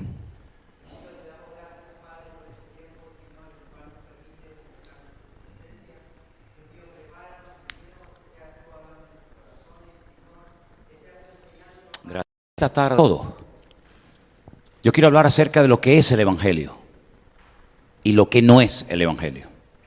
Algunos de ustedes dirán, después de los años que llevo en la iglesia, después de lo que he leído de la Biblia y de los años que llevo de alguna manera congregándome aquí o en otras congregaciones, yo ya sé lo que es el Evangelio. Saben que yo tengo dudas y creo que hay muchos cristianos que todavía no tienen claro en qué consiste el Evangelio. Sí, si preguntáramos qué significa la palabra Evangelio, algunos te podrían decir, bueno, la palabra Evangelio literalmente significa buena nueva o buena noticia, ¿vale? Pero ¿en qué consiste esa buena nueva o esa buena noticia? ¿Por qué en el Antiguo Testamento no se hablaba del Evangelio y en el Nuevo Testamento sí? ¿Quién fue el primero que trajo esa buena nueva, esa buena noticia? ¿En qué consiste esa buena noticia? ¿Nos compromete a algo el Evangelio? ¿O es simplemente una noticia como otra cualquiera? Oímos una noticia en la radio, en la televisión, en la prensa y no nos compromete a nada, simplemente nos da una información y nada más. Pero hay informaciones que pueden cambiar la vida. Les voy a poner un ejemplo. ¿Se acuerdan ustedes del personaje bíblico llamado Nehemías? Nehemías dice que era copero del rey. Luego vivía en el palacio con el rey. Era el que probaba el vino y las comidas antes de servírselas al rey, por si acaso estuvieran envenenadas. Si estuvieron envenenadas, el primero que moría era él. Y así el rey evitaba la muerte. Pero él vivía bien, vivía en un palacio, comía bien, dormía bien. Pero un día, dice la Biblia que llegaron por el palacio personas que venían de Jerusalén. Y él les pregunta, ¿cómo está mi país? ¿Cómo está mi tierra? ¿Cómo está Jerusalén? Y le dan una información que lo quebrantó. Le dijeron, Jerusalén está destruida completamente. No es ni la sombra de lo que era. El templo está quemado, no hay murallas, las derrumbaron. El país o la ciudad es un montón de escombros. Dice que este hombre se quebrantó tanto, le entró un dolor tan tremendo que dice que durante días no quiso ni comer. Y él tenía miedo de que el rey lo hubiera preocupado, porque el rey podía pensar, este hombre ¿por qué está tan nervioso? ¿Por qué está tan pálido? ¿Por qué no comes? ¿Hay algo que tú sabes que yo no sé? Al final Nehemías le abre su corazón al rey y le dice, es que he recibido unas noticias terribles. Y el rey le dice, ¿qué es lo que quieres? Dice, quiero que me des permiso, quiero que me des cartas, que me autoricen a cruzar las fronteras para ir a Jerusalén y restaurar mi ciudad. Quiero que el templo se vuelva a inaugurar, que las murallas se levanten, quiero que aquello otra vez sea lo que fue. Y el rey dice que le da permiso y él se va. Y él renunció a un buen puesto de trabajo, diríamos hoy en día, renunció a su comodidad para irse a trabajar como un peón a Jerusalén. Y saben ustedes que cuando vamos a Israel, sobre todo a la ciudad de Jerusalén, Uno de los lugares que a mí me gusta visitar y que llevo a la gente para que lo vean y hasta lo toquen y vean lo grande que era, son las murallas del muro que levantó Nehemías. Porque las murallas que están hoy en día, que rodean Jerusalén, no son las murallas de los tiempos de Nehemías. Las murallas que hoy en día existen se levantaron en el siglo XVI por Sulimán I, bajo la era de los musulmanes, y no tienen nada que ver ni con los romanos, ni con Nehemías, ni con Cristo. Son murallas mucho más modernas. Pero las murallas que levantó Nehemías, que después también fueron destruidas tiempo más tarde, todavía algunas partes, algunos trozos se pueden tocar y se pueden ver. Murallas enormes. Y él involucró a todas las familias de Israel o de Jerusalén para que cada familia construyera su trocito. Y les enseñó a trabajar en equipo, con perseverancia, con constancia, con seriedad. Cuidado que tuvieron muchos enemigos de adentro y de afuera, problemas y obstáculos de toda índole. Gente que venía y decía, ¿con qué permiso están ustedes levantando eso? A ver. Y gente que venía y decía, esa muralla se sube una zorra y se va a desmoronar. Continuamente ataques. Para eso tienen ustedes el libro de Nehemías, libro precioso. Pero no quiero hablar de Nehemías, solamente lo pongo como ejemplo de cómo una información puede cambiar una vida, puede cambiar un destino. De ahí que diga la Biblia que el creyente no tiene que tener miedo de malas noticias. ¿Habéis leído ese versículo?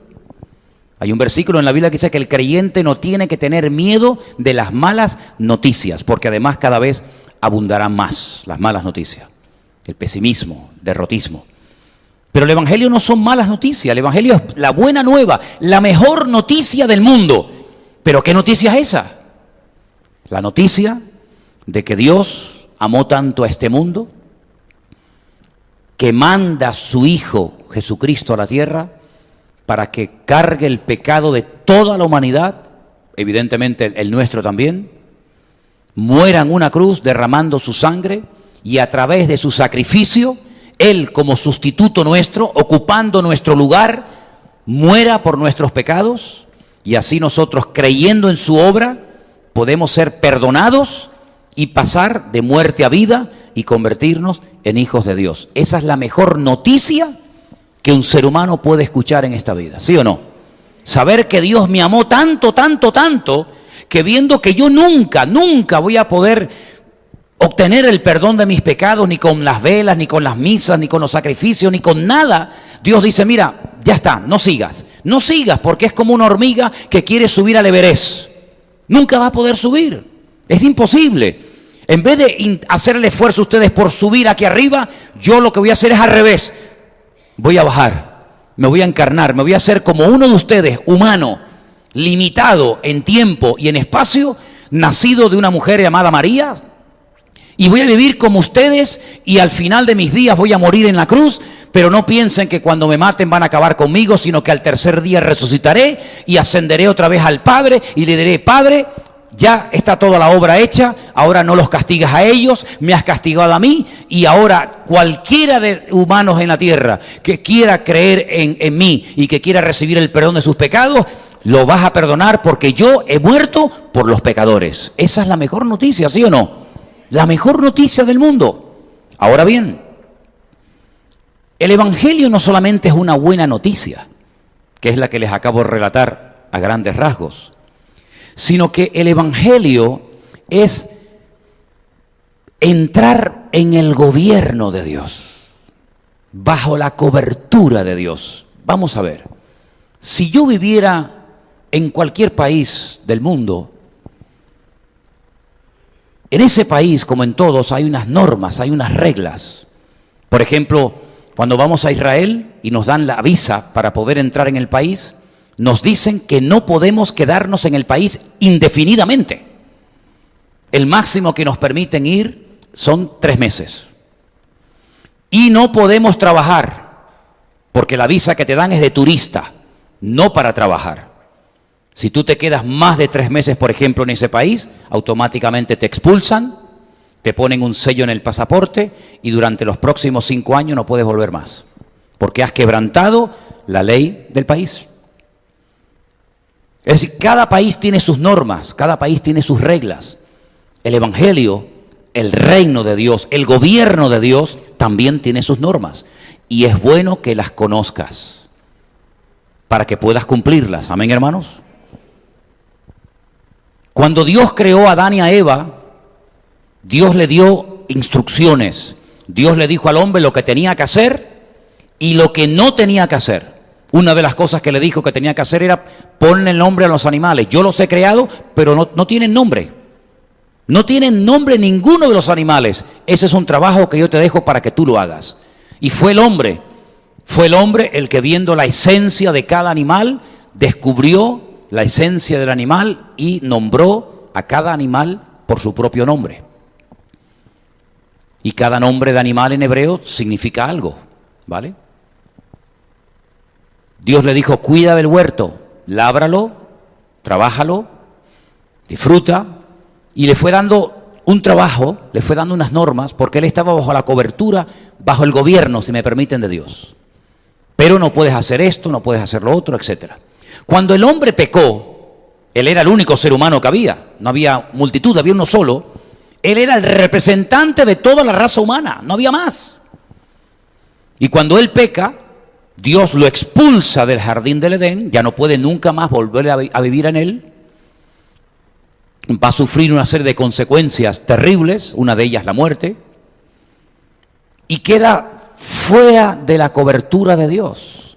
El hombre no fue a mejor, el hombre fue a peor. Después vino el diluvio, la torre de Babel, etcétera, etcétera, etcétera.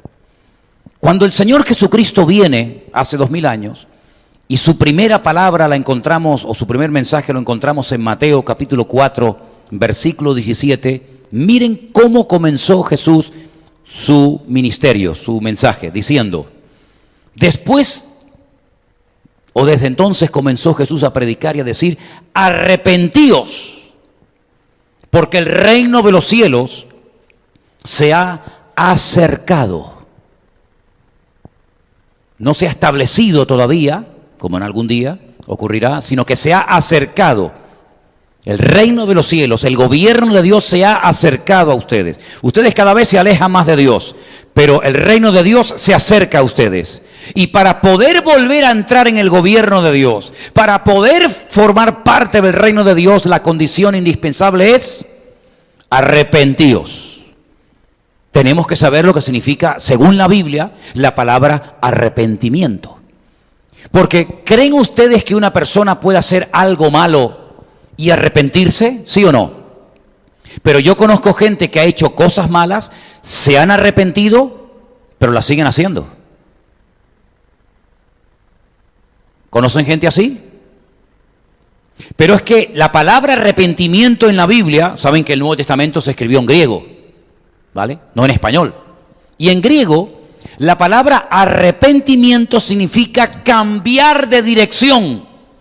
Es decir, que si yo iba hacia el sur y me arrepiento porque me doy cuenta de que estoy equivocado, sería absurdo seguir en la misma dirección, porque entonces no te has arrepentido. Arrepentimiento, según la Biblia, es cambiar de dirección. Si iba hacia el sur, me doy la vuelta y voy en la dirección contraria. Eso es lo que significa en la Biblia arrepentimiento. Yo sé que en la calle la palabra arrepentimiento puede significar, ay, me remuerde la conciencia, me acusa la conciencia, me siento mal, pero sigo igual. No. En la Biblia, cuando te arrepientes es que vas a cambiar. Porque si no cambia, entonces es que no estás arrepentido. ¿Se entendió o no? Bien. ¿Qué es lo que está diciendo el Señor? ¡Cambien! ¡Cambien! Ahora, mi pregunta es, si el Señor nos llama al arrepentimiento, mi pregunta es, ¿a todos o a unos cuantos?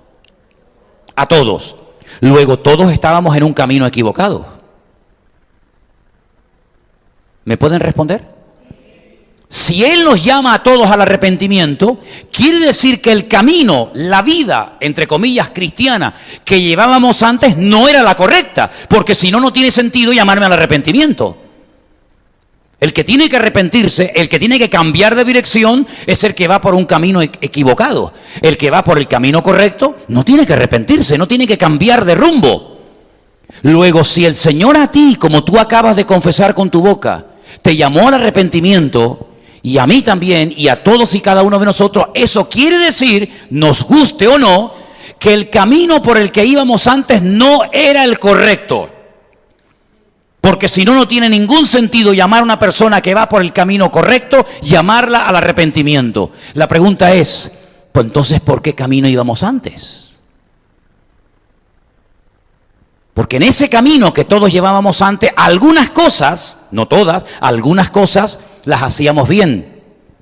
Pero es que aquí no consiste en hacer unas cosas bien y otras mal, sino aquí consiste en hacer todas las cosas bien.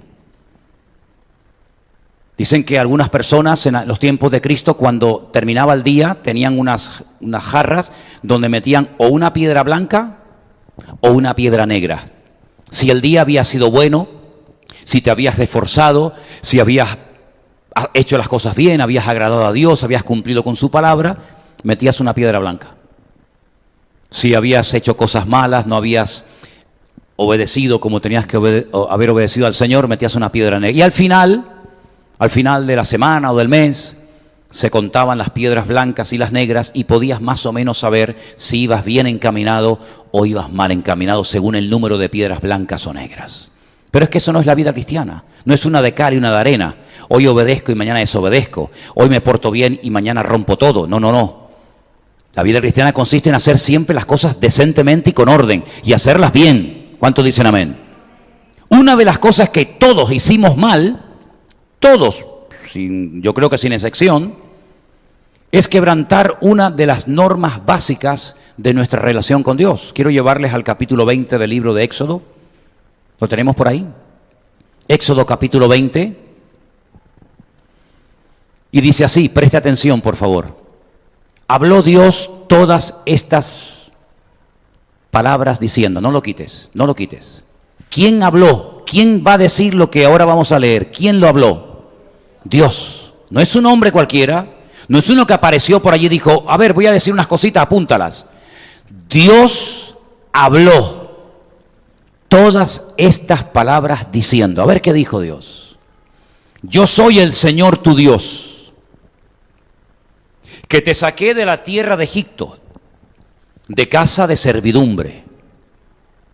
No tendrás dioses ajenos delante de mí.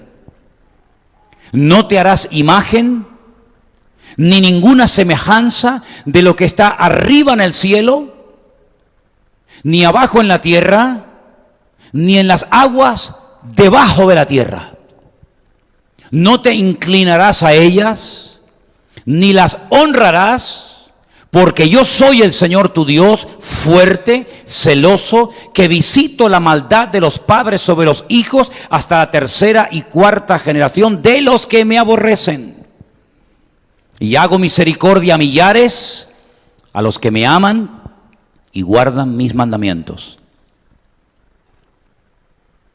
¿Cuántos de los que estáis aquí, antes de haber conocido el Evangelio, antes de haberse arrepentido, adorasteis o le disteis culto, honrasteis algún Dios, alguna imagen, algo que no fuera el verdadero Dios? ¿Hay alguien aquí que cayó en ese pecado? ¿Los que no han levantado la mano nunca honraron a ningún Dios más que a Dios? ¿Pueden levantar la mano los que cayeron en el pecado de idolatría? Ok, seguramente habéis caído en otro. Solamente por haber adorado a lo que no es Dios, a lo prohibido por Dios, solamente por eso, ¿la paga del pecado cuál es? ¿Nunca llevaste una medalla de la Virgen colgada al cuello? ¿Nunca tuviste un crucifijo colgado en la pared de tu casa? ¿Nunca? No te creo. No eras un buen católico.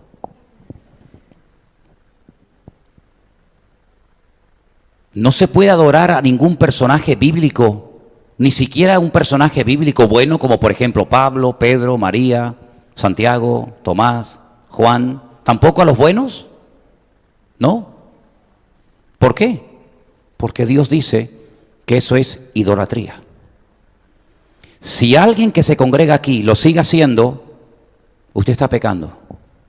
Si usted viene a esta congregación y usted sigue adorando a santos, a imágenes, San Pancracio, ahora estaban con la Virgen de Regla, a la Coromoto, a la Guadalupe, a la de Candelaria, a la Madonna, etcétera, etcétera, usted no está agradando a Dios. Usted está cometiendo adulterio espiritual.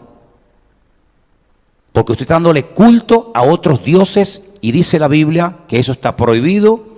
Y el Señor dice, al Señor tu Dios adorarás y a Él solo servirás. Cuando yo leí eso por primera vez, yo me asusté. Porque yo no había leído la Biblia en mi vida. La primera Biblia que leí en mi vida me la regalaron una vez que fui a una iglesia, un culto. Y cogí la Biblia y me fui a hablar con un buen hombre, un cura que me daba clases a mí de física y química en los salesianos. Don Gilberto, y le dije, don Gilberto, ayer estuve en una iglesia evangélica y me regalaron una Biblia y leí esto, y le leí los 10 mandamientos. Yo me sabía y me sé los 10 mandamientos del catecismo, que no son estos, dicho sea de paso. El primer mandamiento del catecismo que dice, amarás a Dios sobre todas las cosas y a tu prójimo como a ti mismo. Pero es que eso no dice en Éxodo 20. Los 10 mandamientos no empiezan así. Se han cargado los 2 primeros, no están. Entonces, claro, cuando yo leo los 10 mandamientos, Éxodo 20, y no me coinciden con los 10 mandamientos que yo aprendí, me fui a hablar con el cura. Y le dije, don Gilberto, en la Biblia ayer leí que los 10 mandamientos son estos, y yo he aprendido que los 10 mandamientos, según el catecismo católico, son estos, y no me coinciden, algunos sí, pero hay otros que no me coinciden.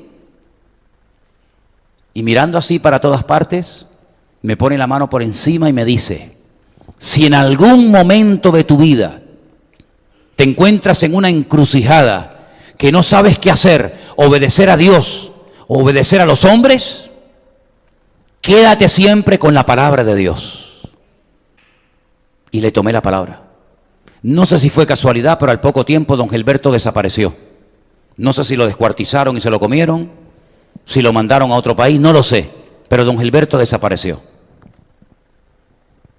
Y comencé a leer la Biblia porque me di cuenta de que no solamente eso era diferente a lo que a mí me habían enseñado, sino que después un montón de cosas. Y comencé a descubrir un montón de cosas y me enamoré de la Biblia y la leía horas y horas y horas leyendo la Biblia, descubriendo verdades que son eternas, verdades que han estado ahí escritas por siglos, pero que a mí no me las habían enseñado. Y por eso caí en idolatría, por eso caí en otras cosas. ¿Por qué? Porque desconocía la verdad. Y la verdad nos hace libres, pero la mentira nos esclaviza y sinceramente hacemos cosas creyendo que están bien hechas y resulta que estamos cometiendo unos pecados terribles, porque estamos haciendo todo lo contrario a lo que Dios dice. Y aquí en lo que consiste la vida de un cristiano es en hacer lo que Dios dice y en cumplir con su voluntad todos los días de nuestra vida. Amén, hermanos. Y si yo veo algo en la palabra y yo lo practico diferente, ¿quién tiene que adaptarse? ¿Quién? ¿Dios a mí o yo a Dios? Yo al Señor, porque la palabra es soberana. Otra duda que me vino al momento, me hizo mucho bien lo que me dijo don Gilberto, pero después comencé a pensar, el diablo comenzó a meter ideas raras en mi cabeza y entonces llegué a la conclusión de que claro, ya lo entiendo, es que esta gente tienen otras Biblias. Como ellos no tienen imágenes ni santos en las iglesias, ellos tienen una Biblia donde dice no adorarás imágenes, no te pondrás de rodillas, no las honrarás, no le darás culto. Pero claro, la Biblia católica no me tiene que prohibir, porque en la iglesia católica si quitamos la idolatría la dejamos vacía. Tú entras a una iglesia católica sin imágenes y es una iglesia católica rara. La iglesia católica está llena de santos y de vírgenes por todos lados. Entonces le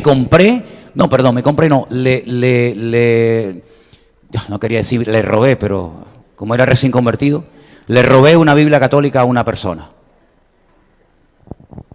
Y, en fin, era recién convertido, ¿qué quiere que haga? Entonces, abrí Éxodo 20 en la Nácar Colunga, que se llama así la Biblia católica, Nácar Colunga por la versión, y la versión Reina Valera, y las dos ponía Éxodo 20 y Éxodo 20. Y la única diferencia que encontré entre una y otra es que en la Biblia de esta versión pone Jehová y en esta Biblia ponía Yahvé. Pero bueno, es lo mismo, ¿no? ¿O no? En todo lo demás decía lo mismo. Y yo entonces entré en una crisis. Yo decía, pero ¿cómo es posible que si en todas las Biblias del mundo dice lo mismo, ¿por qué no lo enseñan? ¿Por qué no lo prohíben? ¿Por qué no sale el jefe, el ¿cómo se llama? El Papa. No, el Papa es el jefe, ¿no? ¿Por qué no sale el Papa? Dice, señores, nos hemos equivocado. Ratzinger, uno de los papas que dimitió, uno de los pocos papas que dimitió, Ratzinger, llegó un día y públicamente dijo, nos hemos equivocado. Hemos enseñado durante siglos la doctrina del limbo. Y el limbo no es bíblico, no hay versículo, no hay respaldo bíblico para predicar y enseñar el limbo. Y lo quitó. Ya no existe el limbo en la Iglesia Católica. Ya no se predica del limbo, porque el Papa, que es el jefe, la máxima autoridad, dijo, nos hemos equivocado, eso es mentira. No hay limbo, hay cielo e infierno. Le faltó tiempo para quitar el purgatorio, porque tampoco hay purgatorio según la Biblia, pero yo creo que le faltó tiempo. Pero bueno, por lo menos quitó algo. Y otro año llegó y dijo, ¿saben que he estado estudiando la Biblia? Porque era un hombre muy culto, muy estudioso, y dijo eso de la burrita y el burro y la vaquita, allí, eso no era así, eso no es verdad. Y también se atrevió a cambiar algunas cosas.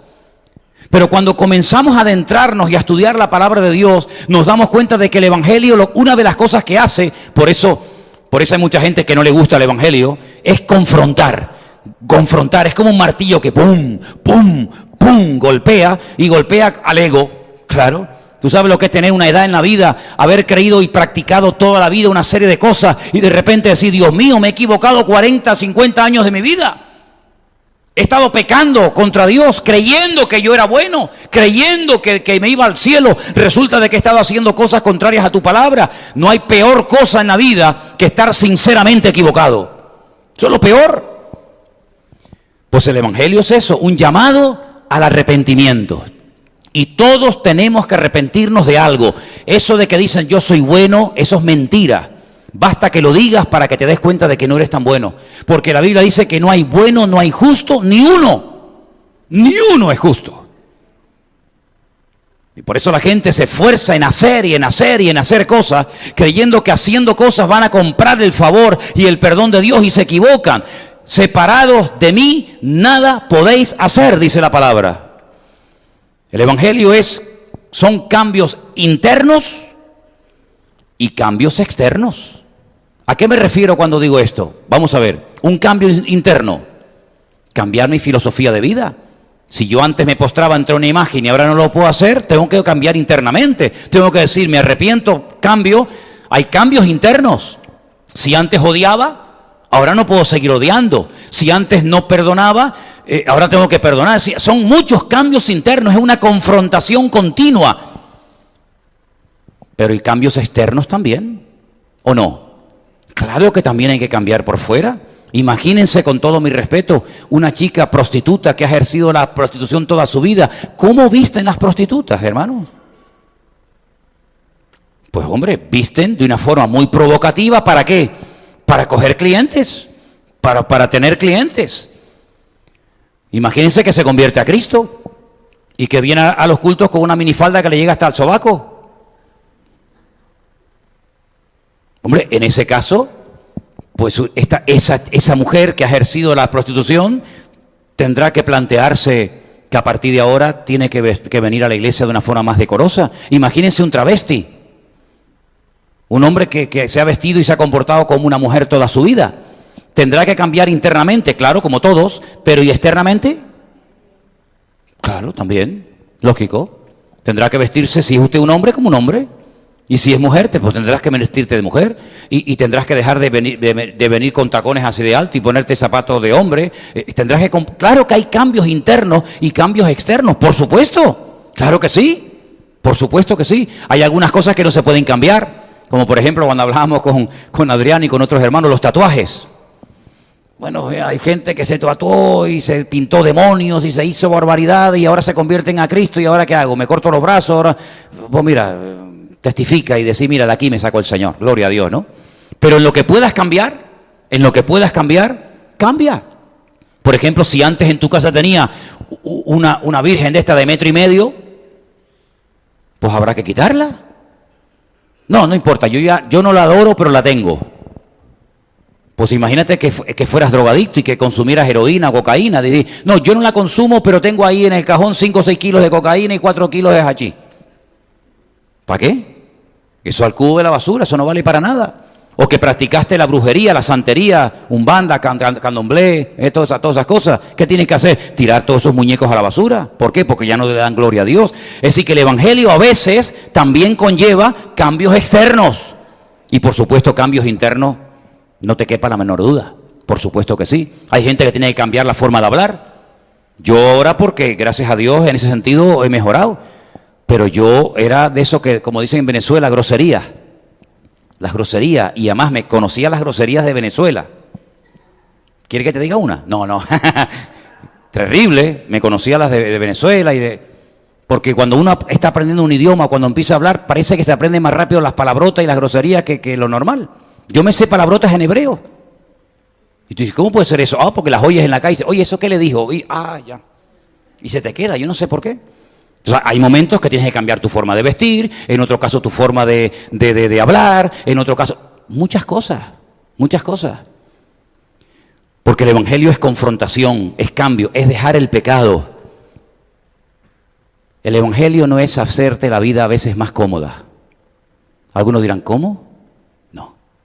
El evangelio a algunas personas les pica, les molesta, porque les saca de su vida cómoda. Hay personas que dicen, yo voy a la iglesia porque yo me siento tan bien en la iglesia. Yo estoy tan bien, los hermanos, la paz y el amor, aquí. Pero tú serías cristiana o cristiano en Afganistán, en Corea del Norte, en la China, en Irán, donde simplemente por el hecho de enterarse que eres cristiano te crucifican, te apalean, te apuñalan, te hacen de todo. Es que aquí es muy fácil ser cristiano, porque nadie se mete con nosotros, no hay persecución, no está prohibido el evangelio. Pero seríamos capaces de vivir como cristianos de verdad, como vivimos aquí en Yemen, en Arabia Saudita. Sería muy diferente, porque el evangelio en muchos casos nos pone en contra a personas con las cuales antes éramos amigos. ¿Sí o no?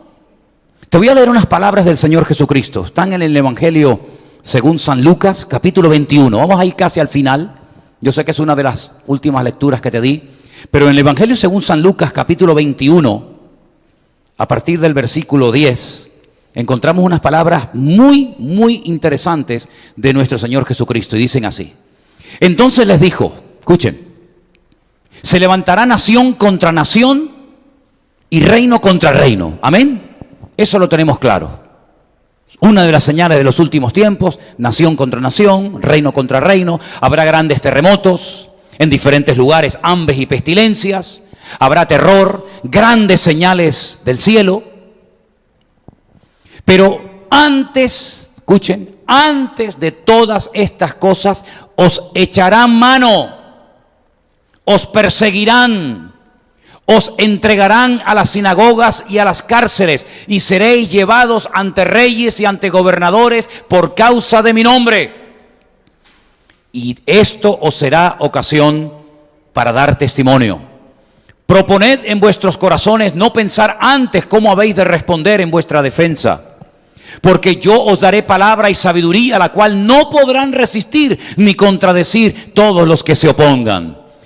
Mas seréis entregados aún por vuestros padres y hermanos y parientes y amigos, y matarán a algunos de vosotros. Y termino con el verso 17 que dice, y seréis aborrecidos de todos por causa de mi nombre.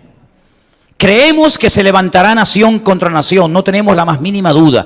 Creemos que el mundo irá de mal en peor, que habrá terremotos, que habrá falsos profetas, falsos maestros, falsos apóstoles, falsos cristos. Todo eso lo creemos. Que habrá guerras, que habrá hambre, pestilencia. No hay ningún problema en eso. Pero cuando llegamos y leemos que va en el mismo mensaje, seréis aborrecidos, seréis perseguidos, e incluso en algunos casos tu propio padre, tu propio marido, tu propio hijo, tu propia esposa, te entregarán, te traicionarán. Ahí como que nos ponemos en guardia y decimos, no, eso no puede ser. Es decir, una parte sí puede ser. Las guerras, los terremotos, los huracanes, los tsunamis, eso sí puede ser. Pero cuando llegamos ya a lo personal, a lo que me afecta a mí, que mi marido se me ponga en contra, que mi familia me deje de hablar, que mi amigo me entregue, que mi esposa me traicione, ahí como que decimos, no, ahí no. Pero sí que va todo en el mismo paquete, hijo. O tú solamente coges lo que te interesa y lo que no te gusta lo dejas a un lado. Esto no es como cuando entramos a un sitio y vemos en las fotografías en la pared y decimos, no, con cebolla no me la ponga con cebolla. No, dos no, póngame una. Y tú vas escogiendo y picoteando la comida. El evangelio no es escoger lo que te gusta. Es escogerlo todo o nada. Y si no coges todo, tú no has entendido el evangelio. Tú no eres convertida. Tú no eres convertido. Te gusta la iglesia, te gusta el pastor, te gusta el ambiente, te gustan los jóvenes. Pero convertido es otra cosa. Convertido es estar dispuesto a morir por Cristo si hace falta. Claro, a nosotros no nos ha afectado eso. De momento. A nosotros no nos han afectado las persecuciones, ni las cárceles, ni las torturas. Pero a millones de hermanos nuestros, sí. El que a ti no te haya tocado es porque a lo mejor el Señor no lo ha permitido porque no aguantaríamos. Fíjate lo que te digo. A lo mejor el Señor no nos ha permitido ser perseguidos y maltratados y torturados por Él porque a lo mejor le negaríamos. Vete tú a saber. Pero aquí estuvo hace poco el presidente o uno de los representantes, estaba Anderson ese día para recibirlo, del Ministerio Puertas Abiertas. Y creo que él ese día, me parece, que dio información acerca de países, de cómo están nuestros hermanos en Corea del Norte, de cómo están nuestros hermanos perseguidos en China, en Irán, en Pakistán, en Afganistán y en muchas naciones, donde tienen que ir a escondidas, de noche, a ocultas, a bautizarse en un río congelado, y pueden meterse en YouTube y ver imágenes de cómo tienen que ir de noche y con un pico y una pala romper un río helado y bautizarse a escondida mirando a todas partes, bautizar al hermano y salir corriendo para que no te pillen. Eso a nosotros no nos ha afectado, no lo hemos vivido en carne propia, pero ese es el evangelio. Ese es el evangelio que les ha tocado vivir a ellos. Y no son perseguidos porque son peor cristianos que nosotros. Yo creo que es todo lo contrario. ¿No les parece? Yo creo que es todo lo contrario. Yo creo que hay hermanos, y me parece lógico, que en la otra vida sean recompensados de una forma diferente a nosotros, porque son hermanos que a lo mejor con su vida han pagado hasta la muerte el ser cristianos. El año pasado comenzaron a llegarnos imágenes terribles que no se veían hace siglos en el mundo. Hace siglos no se veían gente crucificada, quemada viva. Y cuando estaban estos salvajes del ISIS matando gente, se veían imágenes tremendas. Tengo en mi retina la imagen de un niño de 13, 14 años que con alambre de púas lo amarraron a una cruz, a una especie de cruz, y lo crucificaron delante de su padre viendo cómo torturaban a su niño, y al niño le decían que negara a Cristo, y el niño decía que no, que él no negaba a Cristo. Y había uno que decía, mi mamá me dijo que cuando vinieran a matarnos, cuando vinieran a torturarnos y a cortarnos el cuello, cerráramos los ojos, porque cuando los abriéramos ya estaríamos en la presencia del Señor. Y hubieron cantidad de niños, jovencitos, 13, 14, 15 años, que murieron así delante de sus padres y no claudicaron. Y hay por ahí un vídeo espectacular de esa famosa canción que dice, yo sigo a Cristo, esa canción tan famosa. He decidido seguir a Cristo, y se ve como hay unos cristianos que están rodeados de unas multitudes tremendas y les dan unas palizas tremendas, con palos, con hierros, los están dando, y de fondo se oye, he decidido seguir a Cristo, no vuelvo atrás, luego le meten fuego, les prenden fuego, y ahí siguen, y uno dice, ¿y si yo estuviera en ese lugar? ¿Aguantaría todo eso? Solamente Dios lo sabe.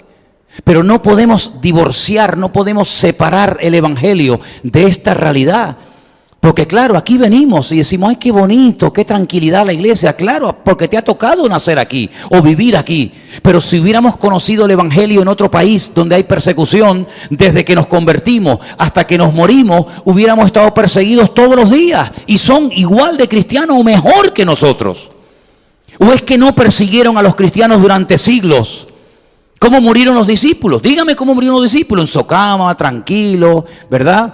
Como el Quijote de la Mancha que murió en la cama, tranquilo, allí alrededor de sus amigos. ¿Cómo murieron? Torturados, quemados, apaleados, aserrados. Pero no ellos, sino miles y miles y miles de cristianos. Y es que también forma parte del evangelio en algún momento determinado el sufrir por la causa del evangelio. El apóstol Pablo decía, he acabado mi carrera, he peleado la buena batalla. Y él sabía que lo iban a decapitar y no salió corriendo, no pidió clemencia, sino dijo, adelante. Y cuando ustedes leen la carta a los hebreos, al final, después de hablar de un montón de personajes, dice que en algunos casos, si pagaban el rescate, les salvaban la vida y decían, no, yo no quiero que paguen el rescate, yo quiero morir torturado y muerto por Cristo para recibir mejor recompensa en la otra vida. Y cuando vemos esas películas donde sacaban a esas mujeres con niños en brazos a la arena del circo romano delante de la fiera, salían cantando, no salían quejándose, no salían huyendo, salían alabando a Dios y morían cantando, alabando al Señor. Y los 3 jóvenes que fueron lanzados a un horno de fuego, que milagrosamente el Señor los salvó del fuego, pero la idea era quemarlos vivos. Es decir, hermanos, el evangelio, claro que es vida, claro que es paz, claro que es bendición. Pero una persona que se convierte, que nunca su familia se le ha puesto en contra, dudo mucho de que se haya verdaderamente convertido. Porque uno de los primeros efectos, una de las primeras cosas que al principio, ya después las cosas se suavizan y cambian, pero una de las primeras cosas que ocurren cuando hay una verdadera conversión es que los más cercanos a ti te critican, te cuestionan y te intentan hacer la vida imposible, sea, llámese padre, llámese madre, llámese marido, llámese esposa, llámese quien sea. Si nunca se han reído de ti, si nunca te han tratado de humillar, yo dudo mucho de que tú te has convertido, sinceramente. Porque dice la palabra de Dios que es una de las primeras cosas que le va a ocurrir a una persona cuando cambia de vida y acepta a Cristo. La persecución, la crítica, la incomprensión, el sentirte más solo que la una. Todos los años, durante toda mi infancia en Venezuela, hasta los 10 años, todos los años en mi casa venía toda la familia a celebrar la fiesta de Navidad y el fin de año. Y en aquellos años, hermanos, que vivíamos a todo tren en Venezuela, aquellas fiestas eran de días y de días. La famosa orquesta Lavillo Caracas Boys venía a tocar a mi casa, donde nosotros vivíamos en Caracas. Y la mujer del Puma venía también, y gente de aquel mundo de la farándula, y eran borracheras y bebida toda la noche, y días, y el pampero, y toda aquella vaina, toda aquella vida. ¿Qué les parece?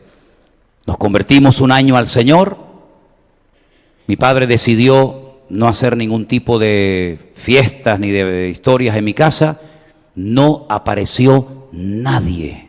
Esa Navidad la recordaré toda mi vida.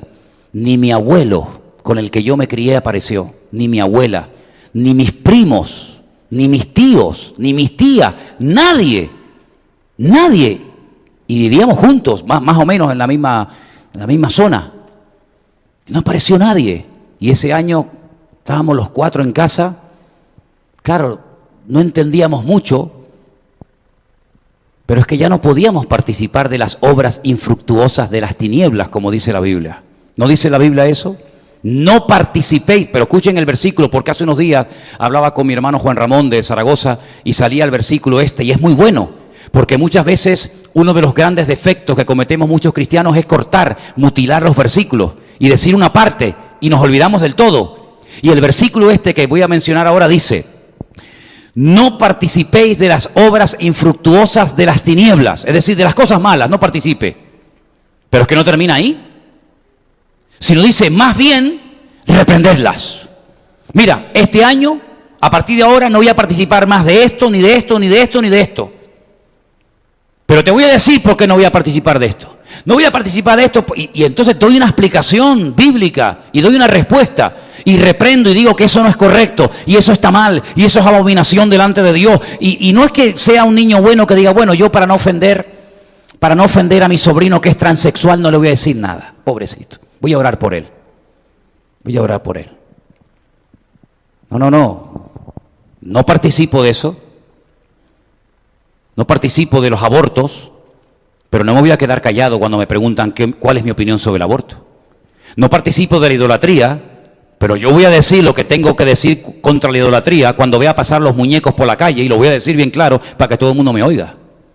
Y no participo de cosas del mundo, del carnaval, por ejemplo, que es una fiesta terrible de paganismo y de lujuria y de promiscuidad sexual a todo tren.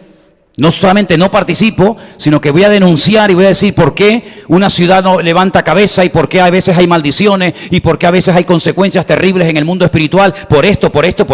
No es que seamos cristianos pasivos, que nos callamos, entramos a la iglesia, salimos, nadie se ha enterado. No, lo vamos a decir a los cuatro vientos. Y cuando veamos corrupción y cuando veamos políticos aprobando o tratando de aprobar leyes injustas, leyes antibíblicas, no solamente no vamos a participar, no vamos a apoyarlas, sino que vamos a denunciarlas en el nombre del Señor, porque la iglesia y el cristiano está para abrir la boca y no para ser un cobarde y para ser un temeroso y decir, no digas nada, no sea que nos digan después algo y se metan con nosotros. La Biblia nos llama a no tener miedo. Yo no le tengo miedo a la policía. Yo no tengo ningún miedo a la policía, ni a las leyes, ni a las denuncias, ni a los brujos. No tengo miedo a nadie. La Biblia dice que mayor es el que está en nosotros que el que viene contra nosotros. Si usted tiene miedo, dice la Biblia que el perfecto amor no se ha perfeccionado en usted, porque el perfecto amor echa fuera el temor. La Biblia dice que nuestra fe ha vencido al mundo. Y yo he estado en Cuba predicando y me han dicho, hay dos de la vaina esa de allí que están controlando. Ten cuidado, digo, yo he hablado todo lo que tenía que hablar. Y después una del comité ese de los barrios, eso de, ¿cómo es? El CDR o como se llame. En un pueblo donde fui a predicar me invitó a comer a su casa, que ese día me puso comida. Yo creo que sacó todo para que dijera, para que me llevara una buena imagen. No tengo que tener miedo de nada. Cuando Jesús Herodes le dijo, oye, que quiero conocerte, ven para que hablemos y nos conozcamos, Jesús le dijo, díganle a esa zorra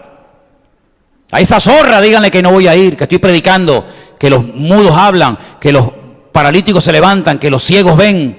Díganle a la zorra esa que estoy ocupado, que no voy a ir a atenderlo. Muchacho, pero ¿qué forma es esa? Y cuando Juan el Bautista estaba en la cárcel, que ya era, estar en la cárcel en los tiempos de Cristo tenía que ser terrible. Hemos visitado algunas mazmorras de la época de los romanos y madre mía, eso sí que eran cárceles, amigos. Y estando en la cárcel, dice la Biblia que le llegaron a cortar la cabeza, pero uno dice, bueno, ¿y cuál fue el delito de Juan el Bautista? ¿Por ladrón? ¿Por asesino? No, porque le dijo al rey, la mujer con la que te estás acostando, se la robaste a tu hermano y eso no es bueno delante de Dios, eso es pecado delante del Señor. Y alguien le podría haber dicho, ¿y a ti qué te importa? Cállate la boca. ¿Tú no te das cuenta que Herodes es un perro que es capaz de lanzar perros hambrientos y devorarse niños mientras él es capaz de estar comiendo? ¿Sabéis que Herodes era así? Herodes decía, bueno, a ver, entreténgame que estoy aburrido. Sácame a los perros hambrientos y póngame aquí unas cuantas personas que se los coman y yo mientras tanto voy a ir comiendo como la televisión. ¿Para qué te le dices tú que la mujer que no tiene o que tiene no es la de él, sino es la de su hermano? ¿Y le cortaron la cabeza? No por bocón, sino por profeta. Porque los profetas y los hijos de Dios no tienen que tenerle miedo a nada ni a nadie. Cuando tú tienes claro lo que es el Evangelio, y que el Evangelio lo primero que te hace es perdonarte todos tus pecados cuando aceptas a Cristo, convertirte en hijo de Dios. Algunos dicen por ahí que todos somos hijos de Dios. ¿Habéis oído esa frase? Todos somos hijos de Dios. Y entonces, ¿cómo va a mandar hijos de Él al infierno? Porque una pregunta, ¿creemos todavía en el infierno los cristianos? Porque hay iglesias que ya no predican del infierno, ya lo quitaron. Porque asusta, el infierno. Nosotros creemos en el infierno porque la Biblia habla de que hay un cielo y hay un infierno. Y si todos son hijos de Dios, ¿cómo va a mandar Dios a sus hijos al infierno? Bueno, es que la Biblia no dice que todos somos hijos de Dios. Eso no dice la Biblia. La Biblia lo que dice es esto. Juan 1:11. A lo suyo vino y los suyos no lo recibieron. Aquí hay un grupo de personas que no lo quieren, no lo reciben, no quiero saber nada contigo. No los recibieron. Dice, más a todos los que le recibieron, Juan 1:12, a los que creen en su nombre, les dio potestad de ser hechos hijos de Dios. Es decir, hay gente que no le recibe, que no creen en Él y no son hijos de Él. Pero los que le recibieron y los que creen en su nombre, esos tienen la potestad de ser hechos hijos de Dios. Pero escuche, miren lo que dice el 13. Los cuales no son engendrados de sangre, ni de voluntad de varón, de sangre ni de carne, ni de voluntad de varón, sino de Dios. Es decir, cuando yo nací de mi madre, yo soy un habitante del planeta Tierra.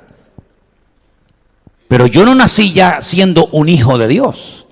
Yo me convertí en un hijo de Dios, porque el apóstol Pablo desarrolla más el tema y dice que los hijos de Dios son los que han sido adoptados por Dios, los que quieren ser hijos de Dios.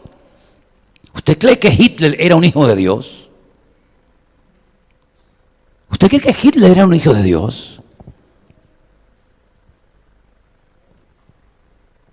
¿Usted cree que estas personas que matan y asesinan y violan y secuestran pueden tener el privilegio de ser llamados hijos de Dios? ¿No habla la Biblia, pregunto, no habla la Biblia de hijos del diablo? Jesús una vez le dijo a los judíos, ustedes son hijos de vuestro padre el diablo. Eso es fuerte, ¿eh? Eso es fuerte. Decirle a un judío, practicante, fariseo, religioso, hace 2000 años, ustedes no son hijos de Abraham.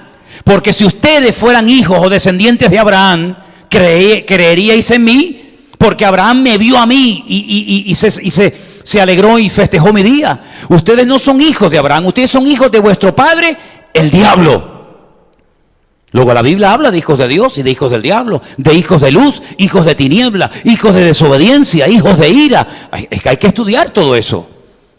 Entonces, cuando una persona cree en el Señor, cuidado.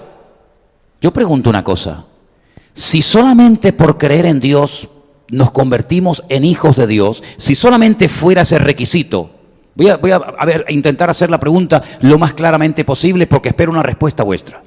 Si el requisito para ser hijo de Dios es única y exclusivamente creer en Dios, ¿el diablo tenía que ser hijo de Dios? Porque el diablo cree en Dios. ¿O no? El diablo habló con Jesucristo. Usted nunca ha visto a Jesucristo, nunca ha hablado con Él, ni yo tampoco. Pero el diablo habló con Jesucristo. Lo vio, sabe cuánto medía, sabe si era gordo, flaco, alto, feo, guapo. Él sabía cómo era. Dice, si tú eres el Hijo de Dios, dile a esta piedra que se convierta en pan. Y Jesús le contesta y tiene ahí un intercambio de palabras en el desierto. Satanás vio a Cristo. Satanás vio a Dios, ¿sí o no? ¿Dónde estaba Satanás al principio? Al lado de la presencia de Dios, organizando toda la alabanza, la adoración. El diablo no es un ateo. El diablo ha visto a Dios, el diablo ha visto a Cristo, el diablo vio cómo Dios creó el universo, el diablo conoció a Adán y a Eva, el diablo conoció a Abraham, el diablo conoció a Moisés, el diablo conoció a Josué, el diablo conoció a Pedro, conoció a Pablo, el diablo conoció a todos los personajes de la Biblia. Pero no es un hijo de Dios. Dice la Biblia que el infierno, el primero que lo inaugura es Él y todos los demonios. Luego, no solamente es suficiente creer en Dios, porque si solamente por creer en Dios somos hijos de Dios, repito, el diablo sería el más grande hijo de Dios. Dice aquí, los que creen y los que le recibieron. Ahora yo tengo que explicar eso. Ya voy terminando. ¿Qué significa recibir a Cristo? ¿Qué significa, como decimos, aceptar a Cristo o convertirnos a Cristo? Miren, hermano, aquí en esta botella hay agua. Yo ahora mismo, les digo la verdad, yo tengo sed ahora mismo. Como para no tener, ¿no? Yo ahora mismo tengo sed. Yo sé que si yo me bebo un vasito de esto, un sorbito aunque sea, se me suaviza la garganta y esa sensación de sed que tengo ahora mismo se me quitaría. Yo lo sé. Yo creo que esto es lo que yo necesito ahora mismo para calmar la sed. Lo creo. Ahí la tengo. Sigo con la sed. Pero yo creo, yo creo que si yo me tomo un vasito de agua, Yolanda, a mí se me quita la sed. Lo creo, de verdad que lo creo, Tengo la lengua seca. Pero yo estoy convencido que si bebiera un poquito, Anunciata, se me quitaba la sed. ¿Cuántos creen lo que estoy diciendo? ¿Me apoyan en lo que creo? Pero no hago nada. Ahora, con permiso. Oh, gloria a Dios. Ahora lo he experimentado. Antes lo creía, pero ahora puedo decir que mi creencia no estaba equivocada. Ahora puedo decir, oh, qué sensación más buena, porque me ha entrado oxígeno, me ha entrado H2O, y el cuerpo nota el efecto del agua, lo noto de dentro para afuera. Eso es el Evangelio, amigo. Yo creo que la Biblia es la palabra de Dios. Yo creo que Dios existe. Yo creo que Él me puede ayudar. Sí, me parece muy bien, pero usted no cambia ni a palos. No, yo creo que Él murió por mí. Yo creo que Él resucitó. Yo creo que Él ascendió y está a la diestra de Dios Padre. Yo lo creo. Pero, ¿de qué te sirve? ¿De qué te sirve creer todo eso? Si estás hecho polvo, estás fatal. Porque no lo has recibido, no lo tienes dentro. Lo tienes aquí colgado, lo tienes en la estampita en el bolsillo, lo tienes en el crucifijo, pero no lo tienes dentro al Señor. Crees, pero esa creencia no te cambia. Esa creencia es simplemente una creencia, una teoría, pero que no te transforma, y las teorías no cambian a nadie. Lo que hace es, el cambio es cuando lo tienes dentro. Y cuando Él está contigo, dice, entraré a Él, cenaré con Él y Él conmigo. Significa que cuando yo recibo, cuando yo invito, cuando yo acepto a Cristo, Él se va a venir esta noche aquí a mi casa y se va a sentar conmigo a cenar. No, es una forma de hablar. Cenar, comer, es intimar, es tener comunión, es tener relación. Si alguno oye mi voz y abre la puerta, entraré a Él y cenaré con Él. Eso significa de que estaré contigo, estaré dentro de ti. No vas a estar nunca solo, estaré contigo todos los días hasta el fin del mundo. Sí, lo creo, pero no me invita. Estoy tocando la puerta, como en el libro del Cantar de los Cantares. ¿Se acuerdan? La Amada, ese libro tan maravilloso. Oí la voz de mi amado me decía, ábreme, amada, esposa mía. Y ella decía, sí, he oído la voz, dice, pero no te puedo abrir la puerta. Pero ¿cómo no me vas a abrir la puerta? Si soy tu amado, soy tu marido. ¿Cómo no me vas a abrir la puerta? Que me estoy mojando, que está lloviendo, que estoy empapado. Y dice, es que no te puedo abrir la puerta, amado mío, porque me acabo de lavar los pies, el suelo es de tierra, y si pongo los pies fuera, me los voy a manchar otra vez, y yo no me voy otra vez a manchar ni a destapar. Y para abrirte la puerta, y el amado dice que se fue. Y entonces ella dice, ay, mi madre, ¿qué hice? Se levanta, cuando abre la puerta, dice, aquí estuvo mi amado, huelo el aroma de mi amado, aquí huele a Él, pero Él no está, se fue. Y ella, enferma de amor, desespera porque dice, lo perdí, qué locura. Sale por las calles de Jerusalén, ¿habéis visto a mi amado?